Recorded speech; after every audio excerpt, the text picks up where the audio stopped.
A summer Friday in New York. That means a lot of people heading out of town, but there's still plenty to do in town, whether it's the Grand Central, heading up the FDR Drive, or heading out for a Citi Field for a ball game tonight in Queens. At Citi Field in New York, the New York Mets play the Atlanta Braves. Friday Night Baseball on SNY is brought to you by Time Warner Cable. And a pleasant good evening, everybody, and welcome to Citi Field. I'm Gary Cohen. Keith Hernandez and Ron Darling will join me in just a moment as the Mets open a three-game weekend series against the Atlanta Braves. 5 weeks ago on the 5th of July, the Mets were leading the wild card standings in the National League. They were a game in front of Atlanta. Since then, the Braves have gone 22-8. The Mets have gone 9-20, and everything has changed. The Braves have been red hot. The Mets will try and cool them off in the series that starts tonight. Meanwhile, down on the field, Terry Collins, the Mets manager, is standing by live with Kevin Burkhardt. Kevin? You know, Terry, when you look at this team the other night against the Marlins, that Wednesday night, tough game, you get blown out, and you came in the post game and said, look, one of those days, go get them tomorrow, and then a great result yesterday. How do you have the pulse of things to know that that is just not the night to go crazy and just, hey, it is one of those days? Well, once you've already been embarrassed, you don't need anybody to tell you anymore. So, when that game was over, it was one of those nights, nothing went right. They know it. You don't have to reinforce it. And it was all about getting ready to play the next day. And obviously, we had R.A. Dickey going for us, which helped a lot also. Sure. Matt Harvey, after his first start, you said, hey, great start, want to see him use his changeup more. He's done that. But what is the proper balance for you between the fastball, the hard stuff, and that change? Well, Kevin, I have a philosophy. What got you to the major leagues will keep you in the big leagues. And when you start to get away from it, and you start to change who you are, a lot of times you're going to struggle. And Matt Harvey got here with a power fastball. That's what got him through the minor leagues. That's what got him to be a #1 pick. And his, last start, half the pitches he threw were fastballs, and it needed to be a lot more than that. In this league, as good an arm as he's got, it's still going to be good enough. You want him to use it, but he still needs to go with the bread and butter. Absolutely. He's got to use that to get people out. And the minute that, you have hitters at this level that they realize they've got to hit your fastball, your secondary stuff doesn't really have to be as effective. But if you're going to go with your secondary stuff, which is not your out pitches, you're going to get hit around. It's a good Braves team, Terry. What stands out to you the most about them? Well, they know how to win. They've got a lot of things for you. They've got an outstanding bullpen, as we all know. They've added to their rotation by getting Paul Mahone. They've got a good lineup. They've got depth. They've got some speed. They've got power. You've got to really execute and pitch well against them. Terry, thanks for the time. Best of luck tonight. Okay, thank you. Terry Collins, guys, sharing a couple minutes for first pitch. Gary, back to you. All right, thanks, Kevin, and thanks very much to Terry. The interview brought to you by the Xerox Business of Baseball. Xerox, ready for real business. Matt Harvey getting down to business tonight. His first home start at Citi Field. All the action on SNY.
Cable. Enjoy all the things you love better. TV, internet, and home phone from Time Warner Cable.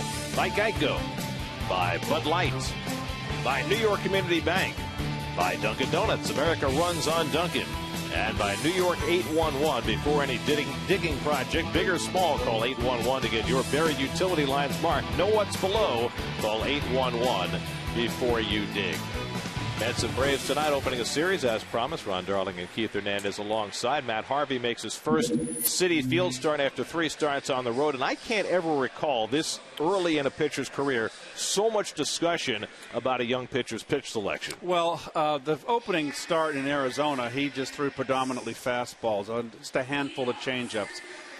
He's got to go back to the fastball. That's been the chatter, and Sandy Alderson was adamant about it in the article after his 3rd start in San Diego. Well, I think when I look at this start is, when you're a prize prospect, there's nothing like making your first start at home. And especially for a kid who's from Connecticut, who'll have numerous people here watching him. We saw his parents in Arizona interviewed by Kevin. So it's going to be a real exciting opportunity for Matt tonight. About 100 family and friends of Matt Harvey will be on hand tonight to watch his home debut as he makes his 4th big league start. He's ready to go, so are we. First pitch from Citi Field is coming right up.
Three distinctly different experiences in his first 3 big league starts. Dominant in Arizona with 11 strikeouts to set a franchise record for a debut.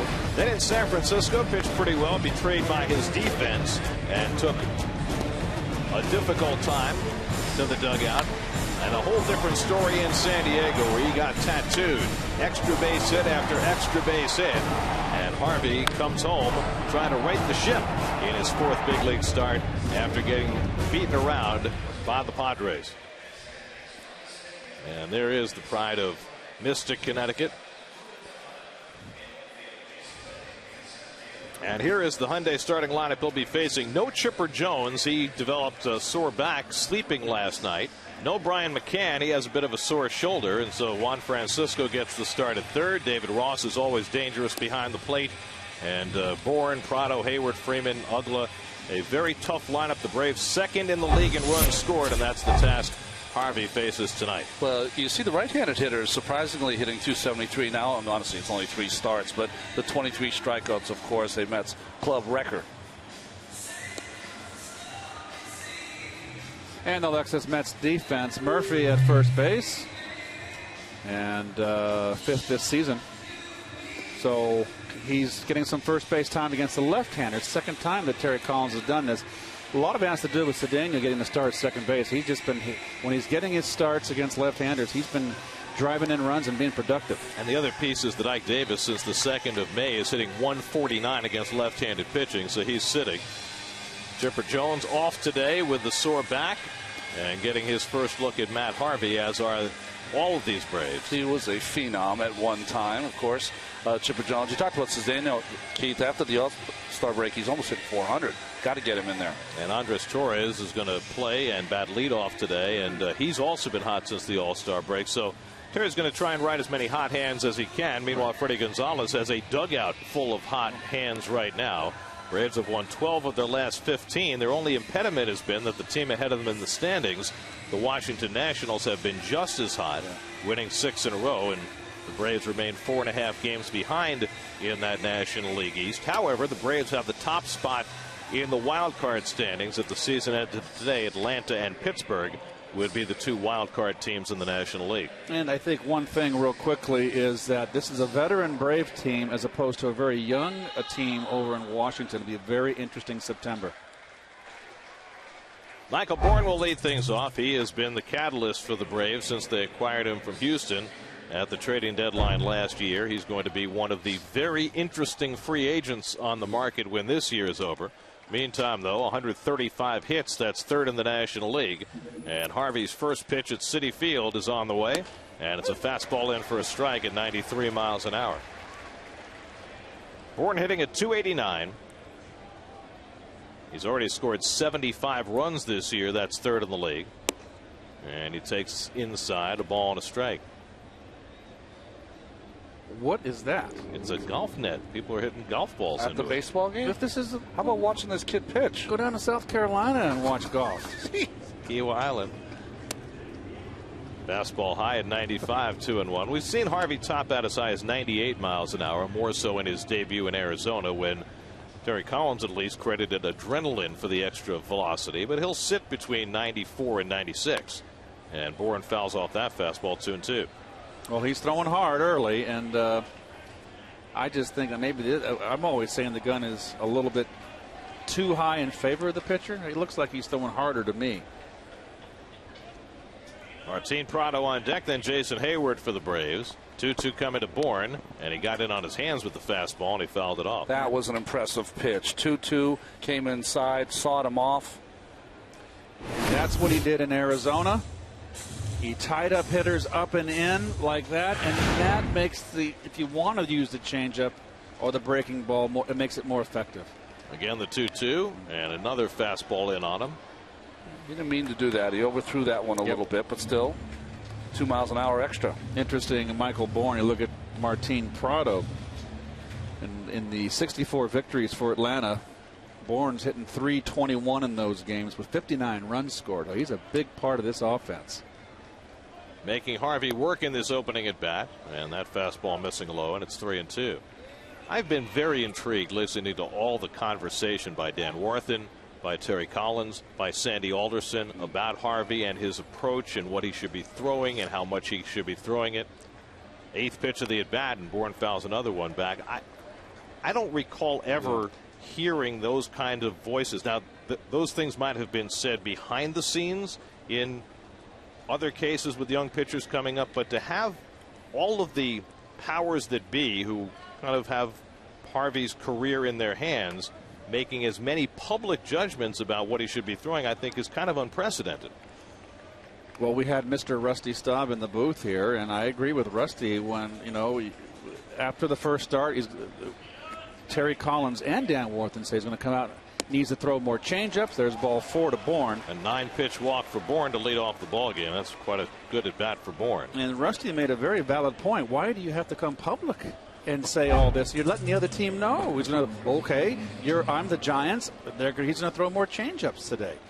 And now they're telling him to throw more fastballs. The Braves. If I'm the Braves, I'm listening to that chatter. It's all in-house. When I heard Terry Collins say today that he's a power pitcher, that's what got him here, he has to throw his fastball more, I asked him, I said, then did Matt take what was said about his changeup and needing to throw that more and maybe overcompensate in the last 2 starts? as Prado takes outside for ball one. And he said, well, he had a pretty good changeup in San Francisco. He said he just didn't throw his secondary pitches effectively in the last start in San Diego and threw them too much. Yeah, and he didn't establish his fastball. That's what he's got to use. I would honestly not talk about anything. I would watch this young man and then make an evaluation after 5 starts. That would be my what I would look at. And the other thing I would do if I were responsible for this young man is I would keep it simple. Fastball, hammer, occasional change. Let's not make this more complicated than it is, because it's his first time through. No one's seen him. He's come out throwing predominantly fastball, and he gets a strike with that one to Prado, 1-1. You don't want a rush. To me, you don't want to rush the development. You come up with raw stuff like this, and he has an idea what he's doing out there. He's around the plate. You know, the changeup is his third pitch. It's a work in progress. You mix it in just a handful of times, like he did in Arizona. Bourne, a perennial base stealing champ, has stolen 29 this year. Prado fouls back the fastball, and it's 1-2. And this is what's interesting, the way that his fastball percentage has gone down with every start. So, taking his best start, and you've reversed it. Yep. You made him a 50-50 guy. You can do the reverse. Look at the elevation in the changeup. Well, so far, he's thrown 12 pitches, and all but one have been fastball.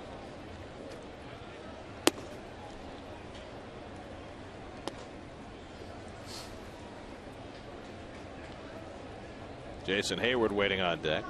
I believe that was his second breaking ball right there. He threw one slider in on the hands of Bourne for a ball. Just overthrowing it a little bit, which was going to happen. All pumped up. 2-2 to Prado, and he slaps it foul. Another slider from Harvey. Let me ask you this, Ronnie. Yeah. If you're Matt Harvey and you've heard all of this conversation over the last 2 weeks since he got to the big leagues, how do you filter all that? Shut it out. Shut it out. That's what the great ones have, an inner confidence that, hey, listen, you guys talk about whatever you want to talk about. I know what I want to do to these hitters. I know how to put them away.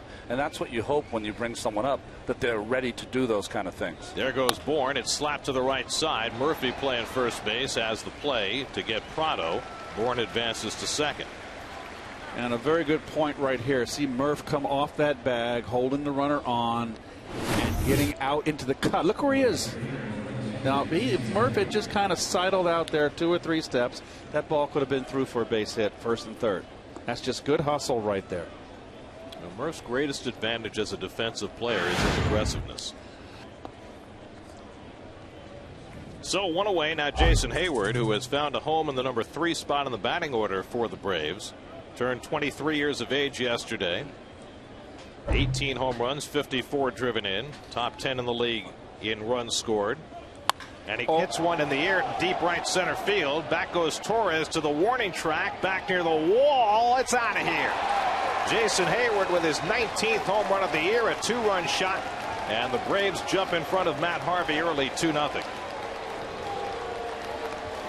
Second straight start in which Matt Harvey has given up a 2-run homer to the third hitter he's faced. It was Chase Headley Sunday in San Diego. Jason Hayward tonight. Well, Hayward celebrated his 23rd birthday and the off day yesterday in New York. Right down the pipe fastball. He's since been moved into the third position. He has thrived. He's hitting .297 in that 3-hole, and he was moved there in the beginning of June. He also takes over the team lead in home runs.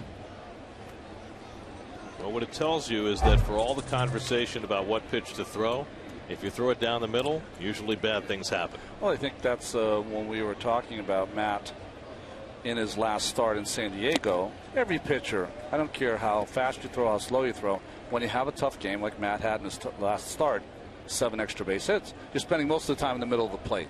That's always going to be the case. So Hayward continues his hot hand.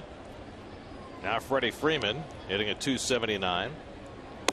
But and the changeup misses, 2-1. Sorry, Gary, but for Hayward to face Harvey for the first time on the major league level, get a first pitch fastball and hit it 420 to right center, well, that's something else. It's been a great bounce back year for Hayward after a difficult sophomore season. Well, he had the injury to his shoulder last season, and he missed some time. Got criticized by Chipper Jones last year, if you recall, about taking too much time off to heal that shoulder, but he seems to be healed and having a great year. Freeman gets a 3-1 fastball and fouls it back. Well, this Braves team is doing everything right now. This is a case where they have two young players that are going to be the cornerstone of their team in the future, Hayward and Freeman, and they've lived up to all the billing. Hayward, the first round pick for the Braves in 07, and Freeman in the second round. Freeman lifts it down the right field line, a long run for Hairston, but he gets there, and that's the second out.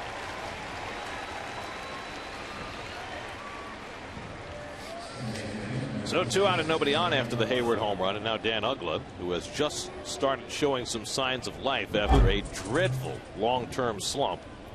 He went a 42-game stretch until just recently, hitting a .110. Think about that. That's more than a quarter of a season hitting 110. Well, he had the 3 for 4 in that Wednesday night win in Philadelphia. Prior to that, 51 games, he was 23 for 169. And that is a 136 batting average.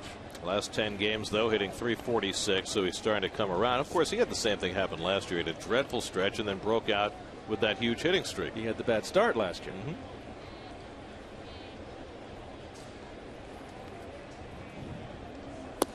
Uggla now 32 years old. He's leading the league in walks, which I found interesting. He's already walked more this year than he did all of last year. You don't see him as that kind of hitter. No. Juan Francisco, late addition to the lineup when Chipper Jones was scratched, on deck. A slider outside, 2-1.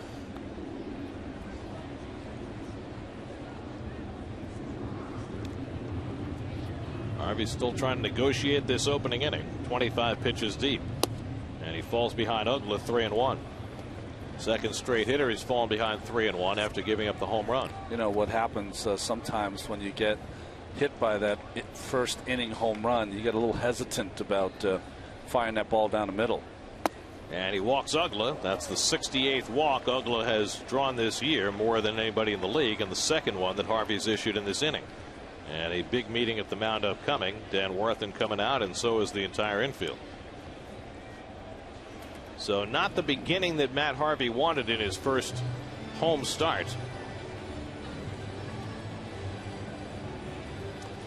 Just needs to get out of this one, Ronnie. Just the 2 runs and get it in there. Yeah. And, you know. So there's not a lot to say here. And I think you just got to, if you're a pitching coach, reassure, hey, listen, big man, big guy, you got good stuff. Come on, don't worry about it. It happens. Let's just hold it right here, and we'll score some runs for you. That being said, you have to watch yourself here because Uggla occasionally will try to steal a bag on you. And Francisco's a guy, if he gets a first pitch fastball, he's going to be hacking. Picked up from the Reds right before the start of the season as some left-handed insurance, and he's gotten to play some because Chipper occasionally misses a game. 32nd start for Francisco, and he takes a fastball off the plate for ball 1. Francisco 143 at bats, 8 home runs. And he's been a hot hitter lately, 11 for his last 22. He's a free swinger, pull hitter, looking to hit it out of the ballpark. He does not get cheated.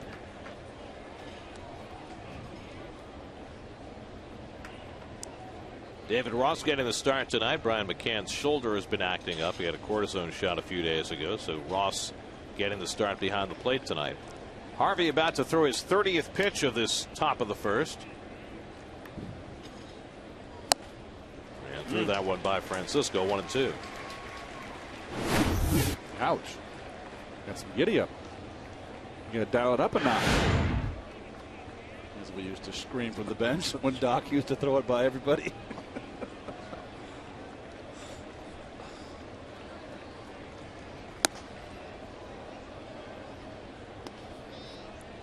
That's a pitch he used very effectively. Not that high, of course, but in Arizona he had a lot of pitches about numbers level or up that hitters were swinging through. And there are guys on this team you can get with that high fastball, although they've been very patient in this first inning. And Francisco fouls back yet another fastball, so he has certainly done what Terry Collins was saying before the game. He has certainly pitched primarily with his fastball. He has, but I would like to, occasional hammer here once in a while. You don't want it to swing all the way from, okay, lots of changeups now, all fastballs. It's got to be in between. A delicate balance. Yeah, right. And there's the curveball, bounced slowly, and Harvey's got it and makes the toss to Murphy to end the inning. So a slog of a first inning for Matt Harvey. 33 pitches. Hayward with a 2-run homer, and the Mets will fight out of a hole.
First time since July the 24th off his 3-for-3, 3 extra base hit game yesterday. Ronnie Cedeno hot, so he gets the start against the lefty, as does Jason Bay, as Paul Maholm starts against the Mets for the first time this year and only the second time as an Atlanta Brave. Well, in his last 7 starts, he has been red hot. 5-0. 6 of those starts, of course, with the Cubs. Dart throwing left-hander throws a strike to Andres Torres. Torres double, triple home run in yesterday's game. Only the 7th Met in history to fall a single shy of the cycle, which I thought was fascinating. It's only happened 7 times in 51 years. Greg Jeffries 3 times. Wow. Darryl Strawberry, Ron Swoboda, and Joe Christopher back in 1964 all fell a single short of the cycle. Nice play by Francisco, playing out on the grass, and he's got a strong arm and gets Torres for the first out. Francisco playing about 75 feet away. That was the right spot to be. Oh boy, just what a nice little backhand there. Purely a reaction, the hot corner, but look at the strong throw. You get a speedy Torres here, but he realizes, I hope he realizes, because he's playing in, he's got time to set and make the strong throw. Well, let me tell you, in the beginning of the year when he was traded over from Cincinnati, every single day he was taking extra ground balls because they were not happy with his defense at third base paying off. Here's Ruben Tejada, who has been leading off most of the time, dropped to the number 2 spot behind Torres. 2 spot being where the Mets see Tejada's long-term future, and he's been a red-hot hitter. 14-game hitting streak, a career high.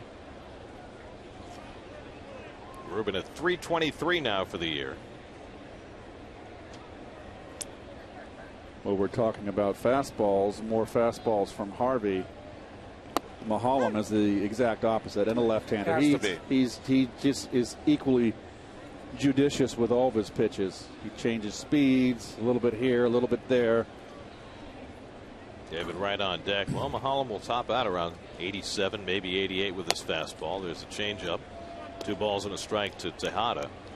He is your classic soft-tossing lefty. He's a guy that almost pitches backwards. He will get you going with that changeup, and then he'll try to paint you inside with the fastball if you're a right-handed hitter late in the count. Started out his career with the Pirates. A little dribbler by Tejada, and Maholm kicks it, and Tejada's safe. Well, Maholm appeared to have the play made, coming off to his glove side, but just kicked it away. Well, he used two hands, too, and then he just, watch this little hacky sack here. There you go. It's like I guess he just tripped or something.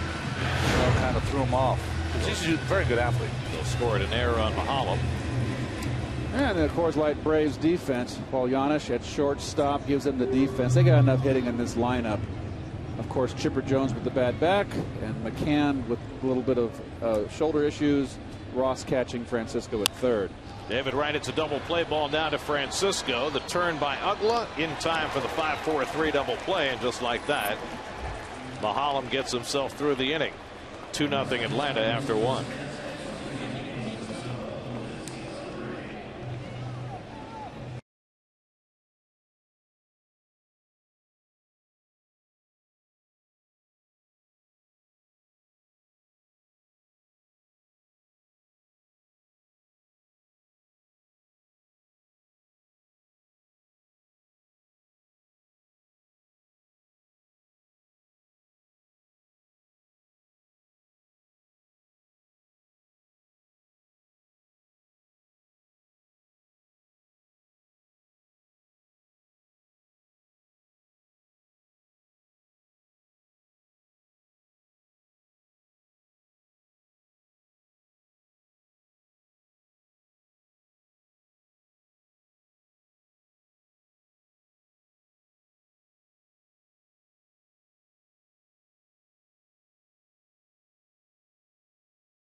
Of tonight's game, just go to SNY.TV, click on the link and join the conversation. It's Chat Live with Bobby O, presented by Verizon, tonight during the third inning only on SNY.TV. Much of the conversation, I'm sure, will be about this guy who had a difficult first inning, threw as many pitches as are noted on his back, and gave up a 2-run homer to Jason Hayward. We had some very heavy rain earlier in the day, but the skies have cleared considerably. Just some nice puffy cumulus clouds, as Murph would have said. Oh. Here's David Ross to lead off the second inning. You know, Murph was a weatherman in the Marines. He was. Yeah. That's why he was so into the clouds. Ross takes a strike.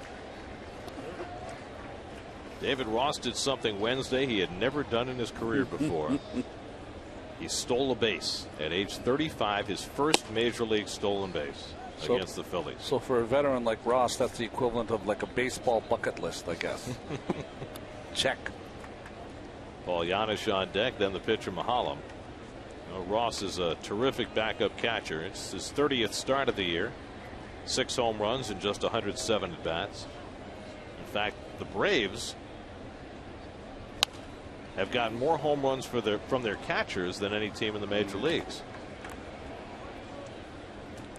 Well, Ross, when he was with Cincinnati, was kind of a big out. Had the one good year with the home runs, and then he just really improved with the bat. You can pound him in, but, you know, he has had a terrific year backing up. Some players might be better suited to playing once or twice a week. Well, look at Henry Blanco and what a career he's made of playing once or twice a week.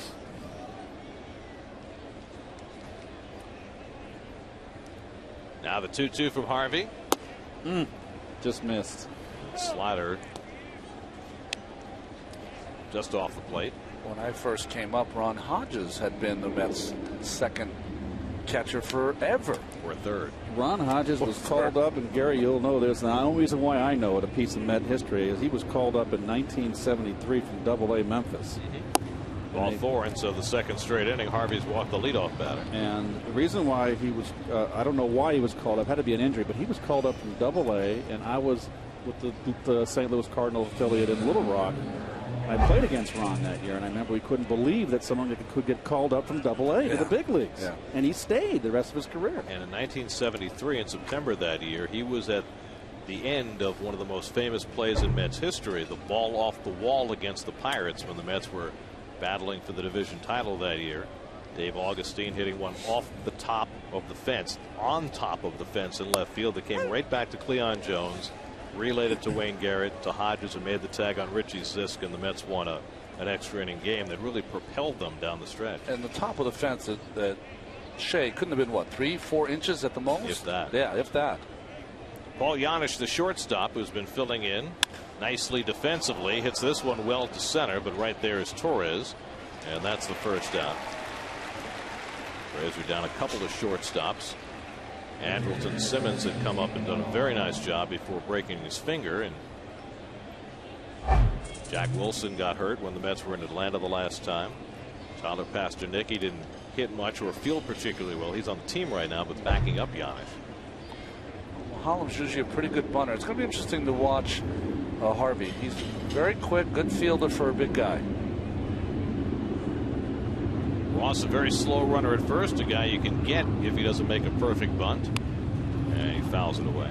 Not good fundies there, Ronnie. No, jabbing at it. You can see him do it with his hand there. Just got to just catch the ball on the end of the bat. I know it sounds easy. It's a lot harder than that, but that's your intent.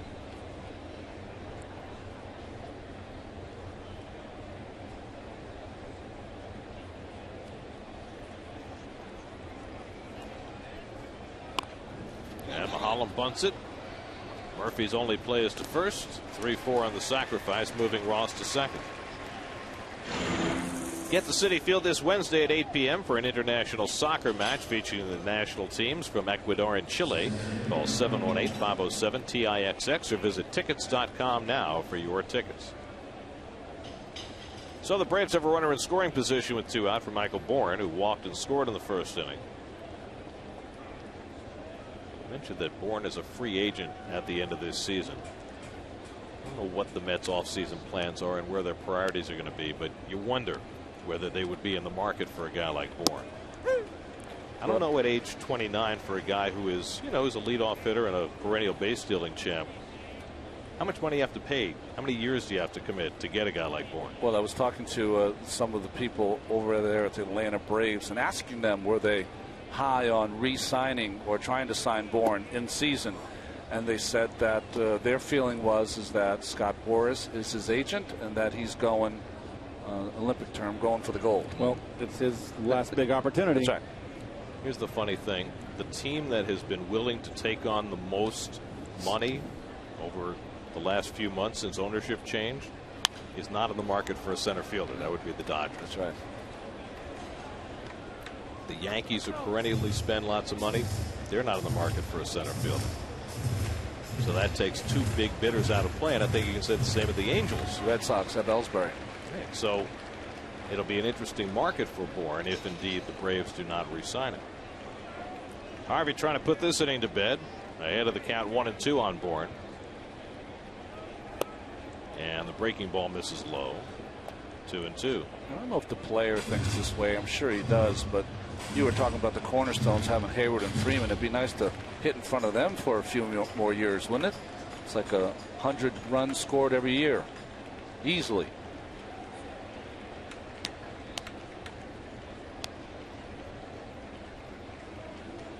Now the 2-2.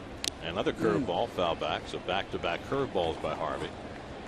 Michael Bourne, who's a big basketball fan, was trying to get a rebound there, I think, on the Karen back. Yeah, it's amazing what an off day will do. Put a little lilt in your step. Those rebounds off the floor shouldn't count.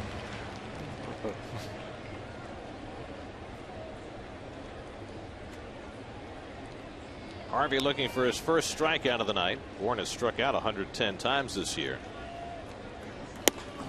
Couldn't get him to chase that 97-mile-an-hour heater, and it's 3-2. Matt has already walked 3 batters first time through the batting order. Shake of the head. It's okay. Don't worry about it. I would do one thing though. I'd try to quicken his pace a little bit. A Cholula sighting. 3-2 to Bourne. And he misses with the slider for ball 4. That's 4 walks now for Harvey, 2 in each of the first 2 innings. He's just missing, Ronnie, with that slider. That's not a bad idea there. It's just missing with that slider. So now Prado comes up with 2 out and 2 on. Prado grounded out his first time up. Prado the first time up, Bourne on first. He usually takes the first pitch. RBI chance in the second at bat, 2 outs. Look for him to be aggressive on the first pitch. That's just from watching him play the last 4 or 5 years. He's throwing hard.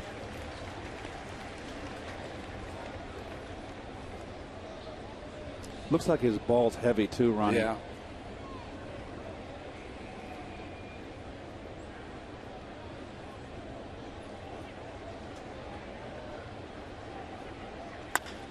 And Prado lifts one into center field.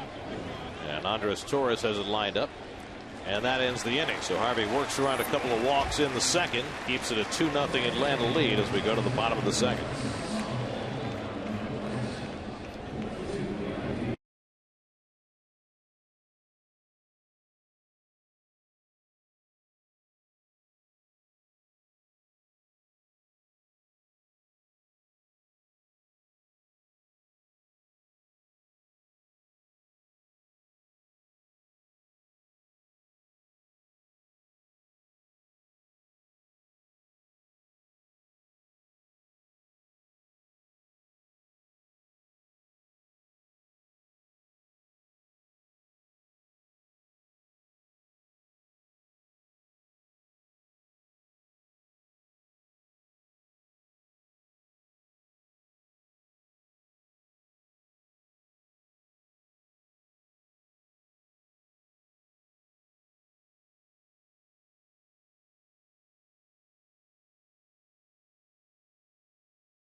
In support of Feeding the Big Apple, presented by Hanes Celestial every Friday home game at Citi Field, and help fight hunger in New York City by bringing canned goods to the ballpark. I'll tell you what, this broadcast right here is like Swifty Lazar, the famous Hollywood agent for Mr. Met. He gets more airtime than you can shake a stick at or turn him into a star. He's already a star.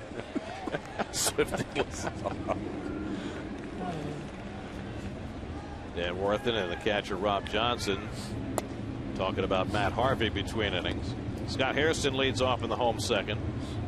Of course, Johnson was called up along with Harvey, if not to serve as his personal catcher, at least to serve as a bridge into his big league career.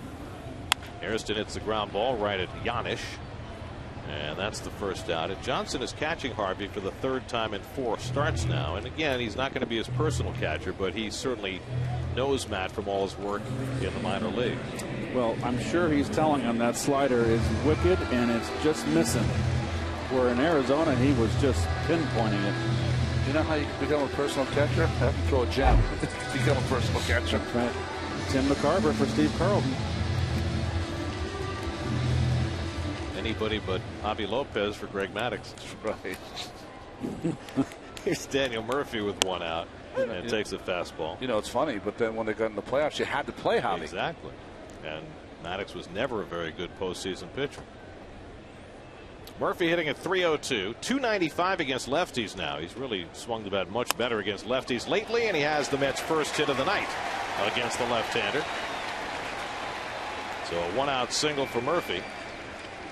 You know, we always talk about other players, but you know, Mr. Murphy brings a lot of energy every night, doesn't he? He does. He hustles. Yeah.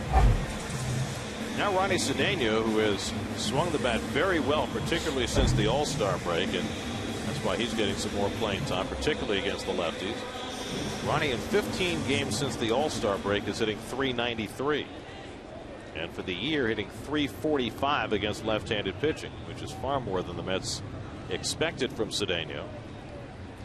They thought of him as a nice glove as a backup middle infielder. I don't know if you guys feel this way, but you know, when you see opposing players, you don't see him that often. It's really hard to judge him. But seeing Ronnie here in a Mets uniform, he's a much better player than I thought he was. You know, very solid, good defensively. Double play ball right at Yanish. And Ugla with the turn, and for the second time in 2 innings, Mahalam gets the ground ball double play to get him through the inning. He's thrown just 14 pitches in 2 innings, 2-0 Atlanta.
Radio 66 WFAN. Tomorrow night, Johan Santana makes his return from the DL against Chris Medlin. Sunday night, John Neese against Ben Sheets.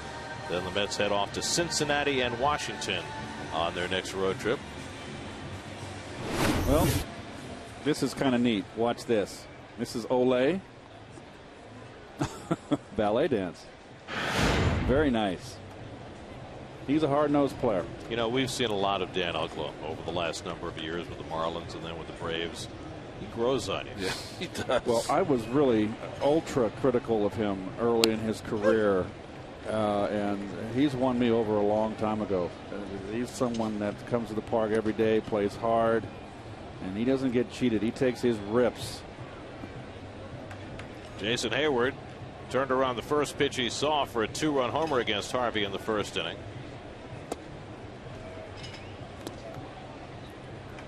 And now he's seen a curveball and a changeup the first 2 pitches. There's Matt's dad, who has not looked very happy the first couple of innings. Well, you know, he's a coach, so he knows the game, and he's watching it as a coach and a father. Ed Harvey was Matt's coach in high school in Connecticut. He's probably saying, where is that pitch? Close enough to call. Off-speed pitch hit in the air to right center. And Torres over to grab it.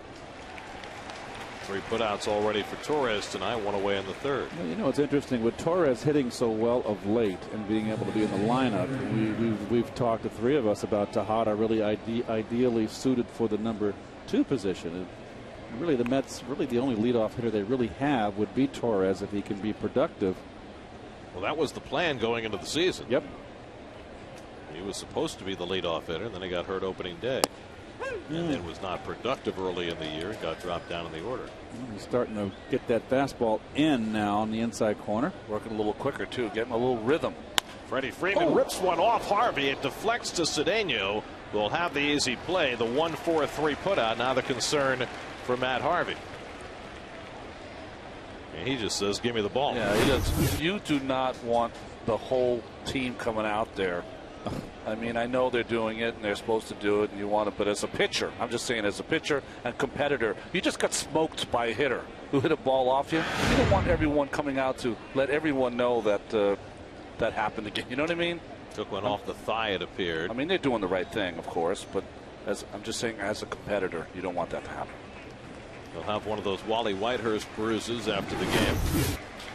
Gets him in the hip, I think, Keith, doesn't it? Oh, down lower. Yeah. Knee? Thigh, I think. Okay. He's a horse.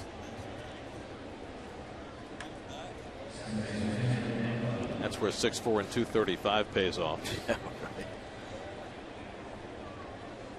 So 2 out and nobody on, and now Ugla, who walked his first time up. And Harvey throws the first pitch slider off the plate. That's the slider he had in Arizona. It's a little bit more of a bigger break, Gary, and before when he threw it in Arizona, it was tighter, I thought, Ronnie. I think this one's a little flatter. Yeah, it's a little one in flatter. Arizona. It's a little flatter too. But maybe they've tried to flatten it out a little bit to get it in the strike zone. It's certainly got more break to it. There's a good pitch. Well, he was throwing it at 90 in Arizona. Here he's throwing it 87, 88. 90 was like sawing off some hands.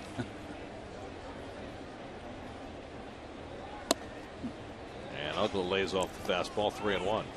By the way, Brian O'Nora, the home plate umpire, one of the better ball strike umpires in baseball. Agreed.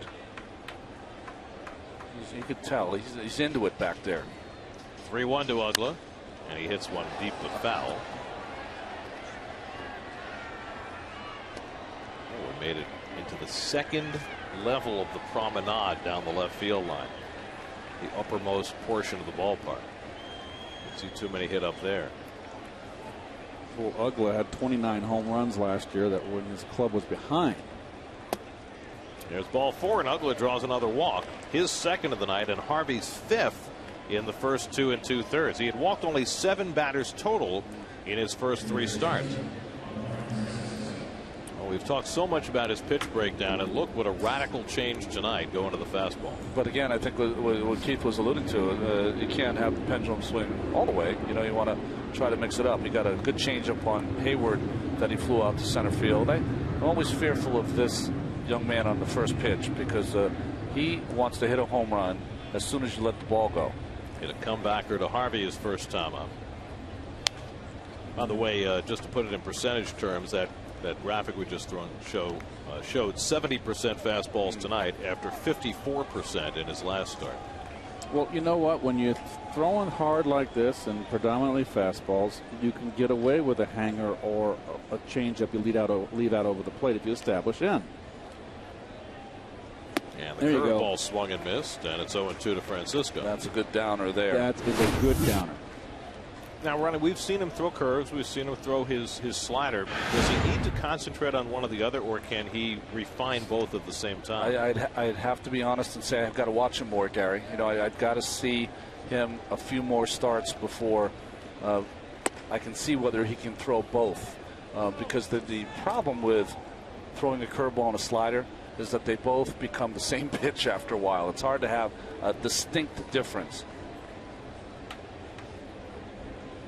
Ahead on Francisco, 1-2.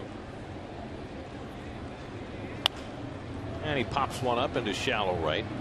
Scott Hairston coming on to make the grab, and that retires the side. A walk in, one left. Middle of the third, 2-0 Atlanta.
Against the Bengals, plus go behind the scenes with Jets defensive line coach Carl Dunbar mic'd up on Jets Nation Inside Camp, presented by Melrose Credit Union. New episode Sunday at 7, only on SNY.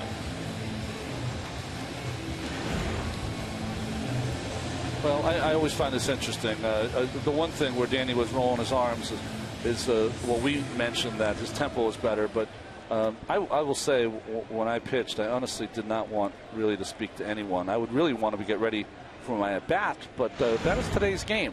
Is that there's a every inning is I don't know. I don't get it, but more of an ongoing dialogue. This is the coaching is so important at any level. Jason Bay hits a one-hopper to Giannis at short. And that's the first out of the home third. But I was always a big believer. This is just me, so it doesn't work for everyone. Is that I want to be coached in between starts, and then when I get the ball on my day, let me compete my you-know-what off. That's all I'm doing, is going out there and competing. And the mechanical things, those are the things that hopefully that when you get to some point, that's what you're correcting yourself. But this is a competition. No, you were always with Mel, Ronnie, when you came up, and you had over 100 walks your first year, I believe. Both first couple of years. When you had a hard time, say, through 2 innings, finding your rhythm, did Mel offer any advice during that start? Not a lot. Yeah, really? Not a lot. It was more in the, make it Davey angry, you know what I mean, kind of things, like just kidding to make it light, you know. And I mean, when you're walking people, you're walking people, and you're embarrassed that you're walking people. It's not like you're trying not to fix it, 2-1 to Rob Johnson, who sat out the series against the Marlins. He had a bruised hand that he suffered last Sunday, had trouble gripping the bat, but well enough to be in there tonight.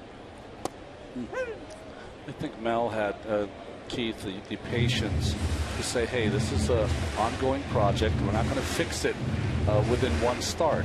We're going to get better every year. And then by the time I got to 86, I was walking 50 or 60 a year, which is acceptable. And I guess that's the more overriding question that I would have as Johnson fouls it off. Can you, as a pitching coach, fix something for your pitcher mid-game?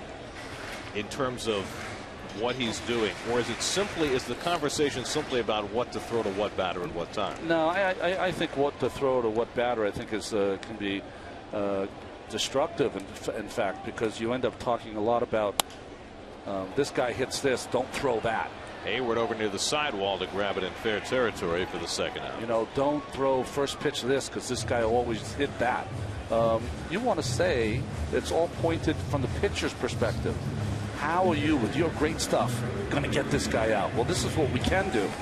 And if you get behind, we can do something like that. That's right. You know? Don't is a negative. Yeah. This is what we can do and will do. Gary, don't that Tootsie Pop. Don't bite into it. You know, I don't need that kind of coaching. I just want you to know, mid-game. I mean, you can tell me that after the game. Matt Harvey 2 for 5 in his big league career, had hits in his first 2 at bats in Arizona, and made history in doing that. First pitcher in the modern era to have double-digit strikeouts and 2 hits in his big league debut.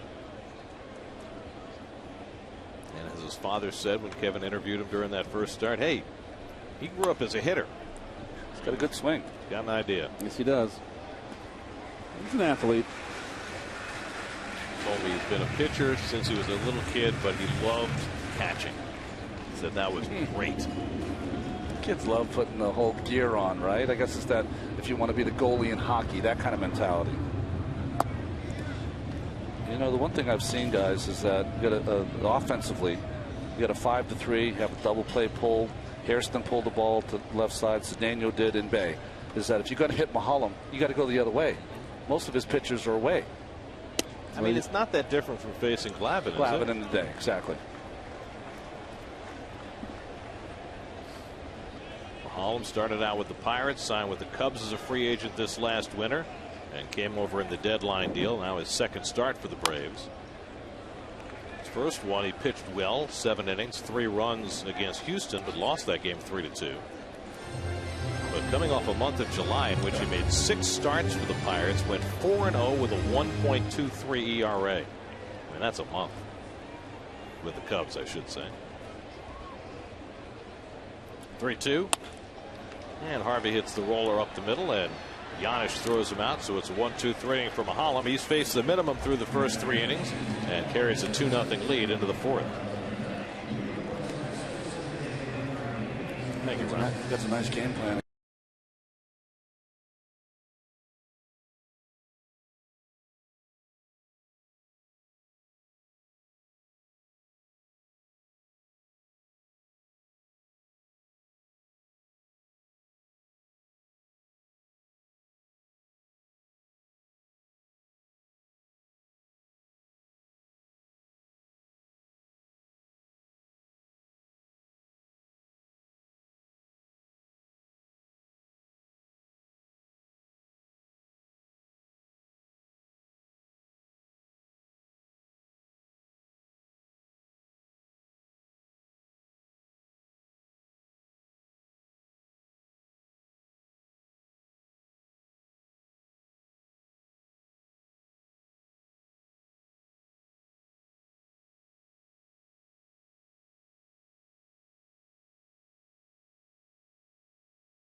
Tri-State dealers, visit them on the web at searchmercedes.com.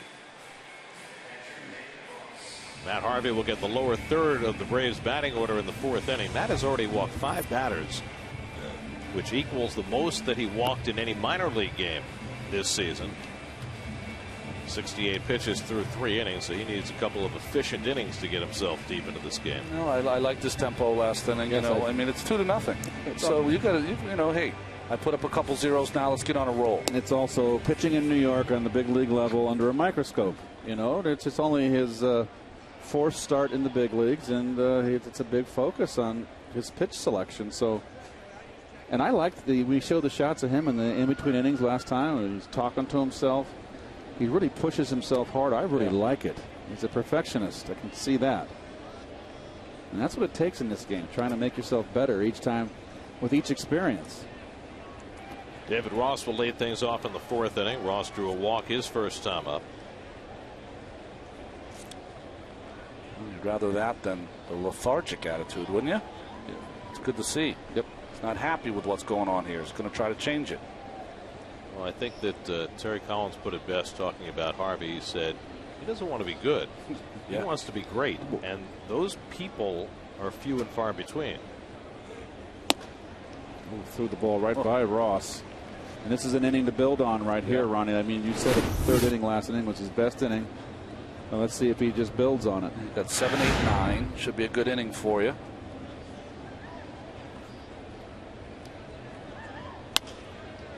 Ross fouls off the fastball, and it's 0-2. Always felt that Ross, a very dangerous hitter, but his slider speed bat. Yeah. You got a good fastball, you can tie him up.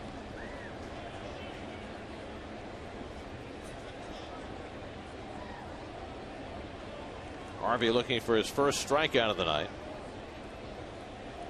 And the curveball misses. 1-2. He's getting a little more tilt on that breaking ball. Struck out 11 in his first start against Arizona. Struck out 7 in his second start against the Giants, and then 5 Sunday against San Diego as Ross drills one into the left field corner, and that's an extra base hit. So Ross leads off the 4th inning with a double, only his 4th of the year. And the Braves have just their 2nd hit. Well, the kiss of death, right? I said slider speed bat, but it's down the middle, RJ. We saw in Arizona the ball was probably elevated another 6 inches up past that. Good job of hitting by Ross there. Yep.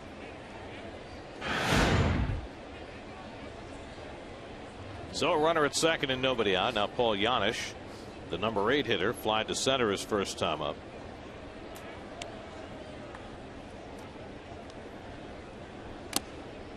As the game rolls along tonight, we're going to pick up some of the nonverbal communication of the game, some of which we show regularly. Catcher showing signs of the pitcher, but there's other stuff that we don't show regularly that enables coaches and players to communicate. Ball and a strike to Janisch. We'll try and give you a taste of that tonight. Usually you'll keep the signs pretty easy for a rookie pitcher. It'll be either the first sign or first sign after 2, something real easy that probably a veteran like Ross can pick up after 2 or 3, 4 hitters. It's a good one. Around on that slider, 1-2. Good one. I used to love what Don Sutton used to do. The old veteran, the catcher would make a call and was on fastball, and he would rub his glove down, and it would be an add-on to the. That's right. That? And he had an add and a subtract sign to the catcher.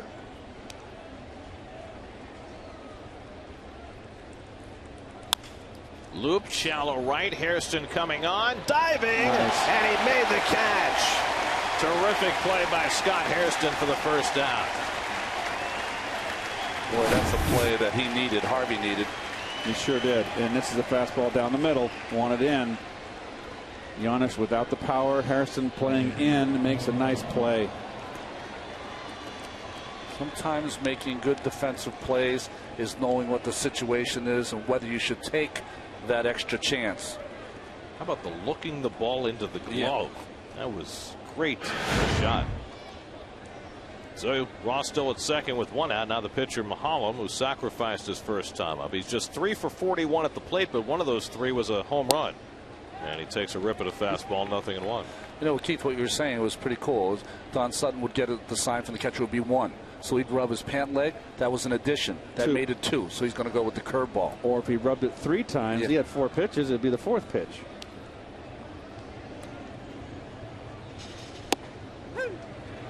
Nothing at 2 to Mahalam. Good breaking ball there from Harvey. Doesn't step out, just gets right back in there. It is Mahalam.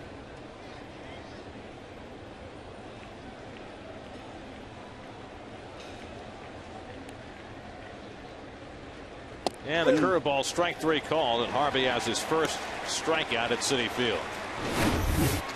Well, 24th strikeout for Mahalam here. And a little backdoor curve.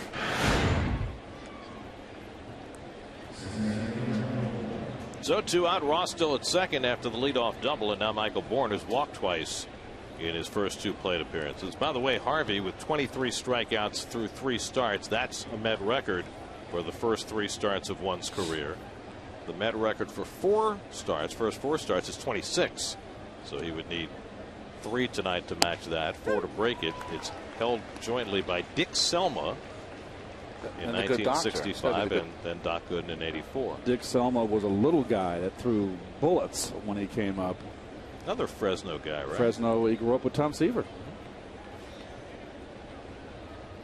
Curveball back to Harvey, who knocks it down and has plenty of time to get Bourne and end the inning. So Harvey works around the leadoff double, gets some help from Scott Hairston. Mets will try and get some back with the top of the order coming up.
Enjoy all the things you love better. For more on tonight's game, here's Kevin Burkhardt. Kevin? Guys, talking to Chipper Jones today, and first of all, his back just kind of knotted up. Didn't like the sleep in the hotel bed, so he should be okay maybe by tomorrow. In fact, Freddie Gonzalez said he might be available later today. But talking to him about the race and about the Nationals, and he said, you know, I don't see them going anywhere. I mean, they're just too strong of a team. I love their pitching staff. Their bullpen is strong. They've got all these role guys that really fit them well. Plus, they've got a lot of guys that want it. You know, you could tell it's the way they play. And he named Zimmerman and LaRoche and guys like that. He said, love the job that Davey Johnson has done over there. And then he talked about Bryce Harper, who those two spent time at the All-Star game a little bit. And he said, I'll tell you what, I like him. You know he struggled, obviously. That's been a fact. But at the All-Star game, I spent some time with him. I spent some time with Harper's dad. And, I mean, to put it in perspective, when I was 19, I was in low A ball. And, you know, I was far away from this level. And I really think he's handled himself quite well. Then he talked about the Braves and their chances, and he likes this team too. He said, I don't think it's any secret that we are trying to get to the end of the 7th to win the game. And You know, he kind of had a big smirk. I don't want to say, you know, he said, dare I say, when we get to that point, we're nearly unbeatable, nearly. And he said, make sure you write in nearly, but that's the idea. I mean, obviously the back end of the bullpen, Kimball's been fantastic. Venters and O'Flaherty are starting to heat up as well back there, guys. Torres down on strikes, first of the night for Mahalam. So Chipper was asked recently whether he's reconsidered his plans to retire since he's having such a tremendous last season for big leagues, and he said, no, I'm still going out. Yeah. Go out on top. By the way, speaking of the Nationals, I don't know how many of you caught this today, but Mike Rizzo, the GM of the Nats, was quoted as saying, after months of people assuming that Strasburg's innings limit would be 160, Rizzo said, we're not going to take him past 180. So all of a sudden he's got 20 more innings. It's not assumption. It was Mike Rizzo who had said 160 originally. So this is not like someone made it up. He's the one that said it originally, and now they've bumped it up, and that might be only 180 in the regular season. Then you might be able to get some extra in the postseason.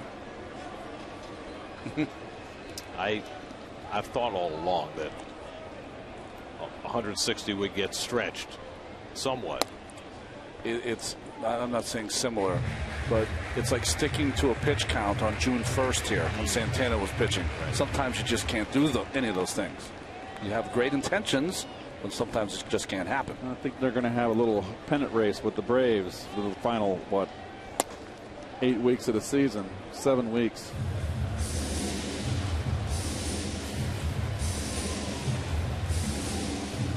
Well, winning the division is more important than it's been in the wild card era. Gets you out of that one-game wild card playoff now. Tejada fouls it off, and it's 2-2. Play in. So teams that have, in the situation that the Nats and the Braves are in, where both teams right now are in postseason position, teams have coasted in the past down the stretch. Can't afford to do that anymore. You got to play hard to win your division because it's an enormous advantage. It could be one and done, right? Those are going to be tremendously exciting games. Those two one-game wild card playoffs, all or nothing games. You've done 163s before. They are off the hook exciting. When teams have tied for division titles. You had that Twins Tigers game a couple of years ago. The one I'll never forget is the Twins White Sox because all the fans in Chicago wore black. 2-2 to Tejada, who's 0 for 1 today. And he takes strike 3 called. Fastball from Mahalam got him looking. Back-to-back strikeouts from Mahalam, his first 2 of the night. That's what he does. Soft away early and then pound you inside. There are your wild card standings. The Braves have the lead. The Pirates are in the second spot. Cardinals, Dodgers, Diamondbacks. The Mets are the next team behind Arizona. The Mets are 9.5 behind Pittsburgh going into the ninth. Here's David Wright, who saw one pitch and grounded into a double play his first time up. A.J. Burnett going for number 15 tonight. Boy, what a year he's having. Up 2-1 on San Diego in the 4th inning. And David takes a fastball strike.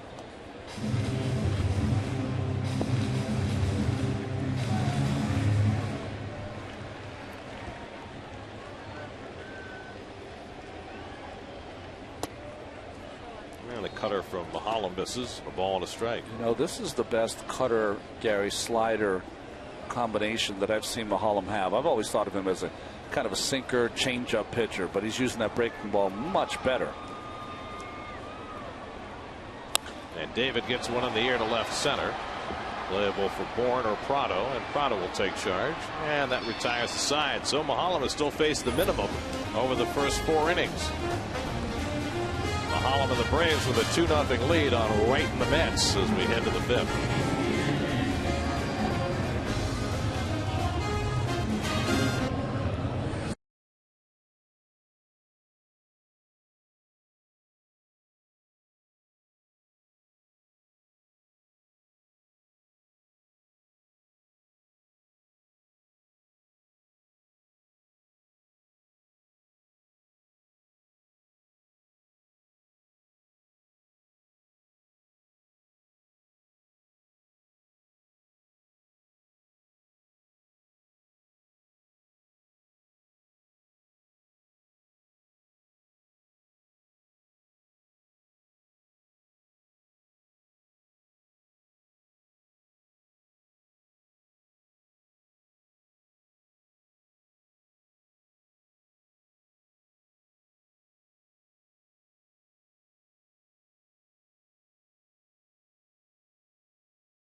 by W.B. Mason. New episode Sunday at 6:30 only on SNY. By the way, Ari struck out 10, struck out his final batter to get to 10 yesterday. 6 times this year now he's struck out 10 or more. That's the most for a Met since David Cohn 20 years ago. For me, it's the games that he has all these punch outs and no walks. That is the deal maker for me. That's amazing. Martin Prado will lead off in the 5th inning for Atlanta. Prado is 0 for 2. Well, Dickey's done that 3 times this year, double-digit strikeouts with no walks, and they did some research about knuckleball pitchers in the past. Phil Niekro and Joe Niekro each did it once in their career, double-digit strikeouts with no walks. Wow. And we're talking about Joe, who played, Phil, who played forever. Hoyt Wilhelm never did it. Charlie Huff never did it. Tim Wakefield never did it. Prado hits one in the hole. Tejada on the backhand. And the one-hop throw. Murphy digs it out of the dirt. One away. Did anybody research Wilbur Wood on that one? I did not see Wilbur Wood's name mentioned. Wilbur, of course, was a left-handed knuckleballer and once started both ends of a doubleheader for the White Sox. I remember those White Sox back in the day when they had in their starting rotation a young Goose Gossage and a young Terry Foster, lefty righties who both wound up in the bullpen, could throw it through a brick wall. Here's Jason Hayward, whose 2-run homer is responsible for all the scoring in this game. Got a first pitch fastball from Harvey in the 1st inning and hasn't seen a fastball since. Well, he gets one that's up and away, 2-0. Hayward has such long arms that you get confused that he's way off the plate. He can just throw it on the outside part, but he can reach it. Rip to second, and Cedeno upstairs to grab it. 2 out. Hit that changeup hard, but Harvey has the first 2 outs. Well, Hayward's had the best at bats off of Harvey thus far. There's always someone on the line that has a beat on you, you know? Right.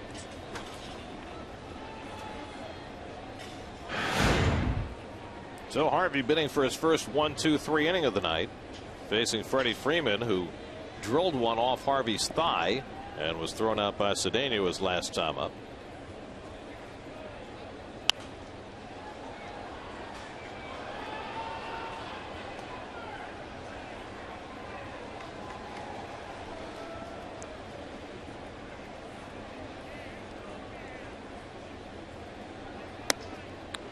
I really do. I think this guy, one point in his career, or maybe more than that.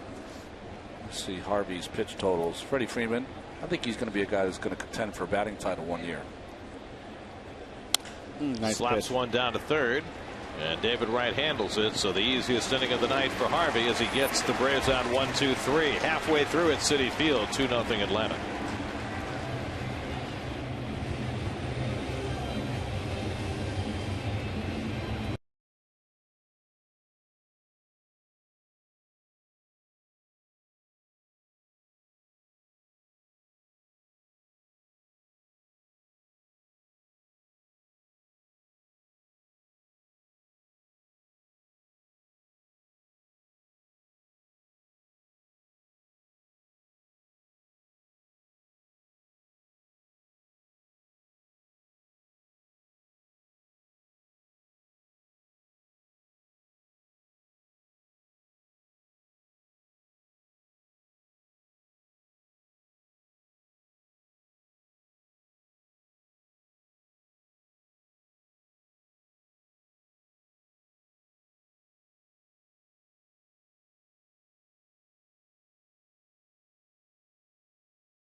Sheets, who has been one of the remarkable stories of the last month or so for the Braves, who signed him off the scrap heap, and Sheets has been magnificent. Well, he pitched into the 8th inning his last start. I saw that Peter Pasquarelli's here, so we don't have that game on Sunday night. It is now an ESPN Sunday night game.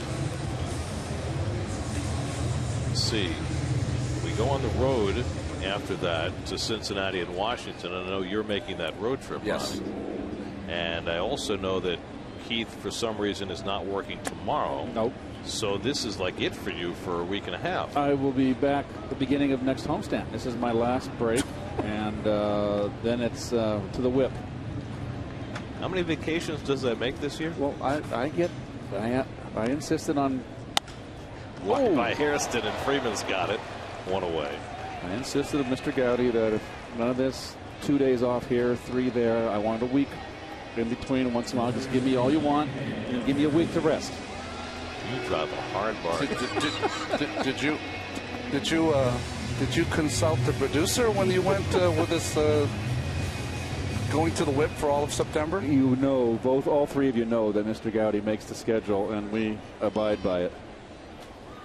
Daniel Murphy has the only hit for the Mets tonight, and he dribbles that one. Mahalam off the mound and fires to get Murphy. Quickly, there are 2 out. So what you're saying is that these vacations are not necessarily your decision making. They're not my decision making, and at the end of the year, I do 105 games. How is that possible? I know, it doesn't seem like it, does it? Really doesn't. It doesn't. Well, you know what? You know what it is? You don't wear out your welcome. Oh, jeez. It works out perfectly this way. Here's Ronnie Cedeno. I feel so much better about myself now. Thanks, Pierre, for that positive reinforcement.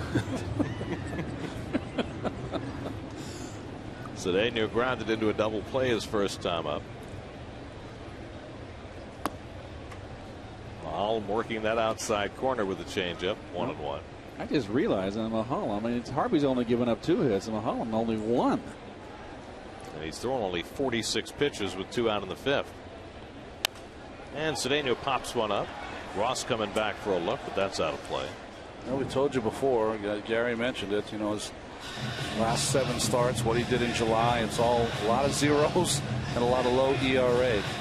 His first start with the Braves and his last start, he gave up a couple of home runs. Well, right back at it today. Well, he went 7 innings and then gave up 3, and it was a 3-2 loss to Houston. And he darts one on the outside corner to get Cedeno looking. 3rd strikeout from Mahalam, who's now retired 10 in a row. 2-0 Atlanta after 5.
better since. He's only allowed 2 hits over the first 5 innings, but that's enough to have him behind in this game because Paul Maholm has been even better. Dan Uggla will lead off in the 6th inning for Atlanta. Uggla's been up twice and he's walked both times. Meanwhile, Uggla's former Miami teammate Hanley Ramirez is making his return to Marlins Park tonight with the Dodgers. And Hanley has just gotten the go-ahead hit for the Dodgers in the 6th inning to put him up on the Marlins 2-1. Well, nightmare year for, well, there was a nightmare here for the Marlins. That's Clayton Kershaw going for the Dodgers tonight. 5-1 Pittsburgh now, bottom of the 4th. They're still hitting. Travis Snyder, who they picked up from Toronto, hit a 3-run homer for the Pirates to extend that lead. That gives Burnett, it's a long way to go, but he's on his way to his 15th, looks like. Swing and a miss, and Harvey strikes out Uggla with the slider. Second strikeout for Matt, and he's now retired 7 in a row. That's a good slider, just a little one there. Took a little something off? Yep. Well, when you throw 95 and then this one 88, 87, it's enough. So Harvey has really settled in over the last few innings. Now he's due a turn at bat when the Mets come up in the bottom of the 6th and up over 90 pitches now. So this certainly could be his last inning. Juan Francisco, the batter, he's at a comebacker and fly to right, 0 for 2. Francisco in the lineup when Chipper Jones was scratched because of some back issues. And as is his wont, goes after that first pitch fastball and fouls it off. Well, my feeling is let him hit. This is all about his development. I mean, by the stage where the Mets are at this season, it's all focus should be on Harvey and getting 7 out of him and really feeling good. I would disagree with you only because I think what's going to happen is that they want him to come out of here feeling pretty good about himself. 6 innings, 2 runs. If he can get through this now. Now say he gets through this inning in short order, around 100 pitches, and the Mets get the first 2 men on. Would you leave him in to bunt and then try and get another inning out of him? No, if you definitely get people on, you can do that.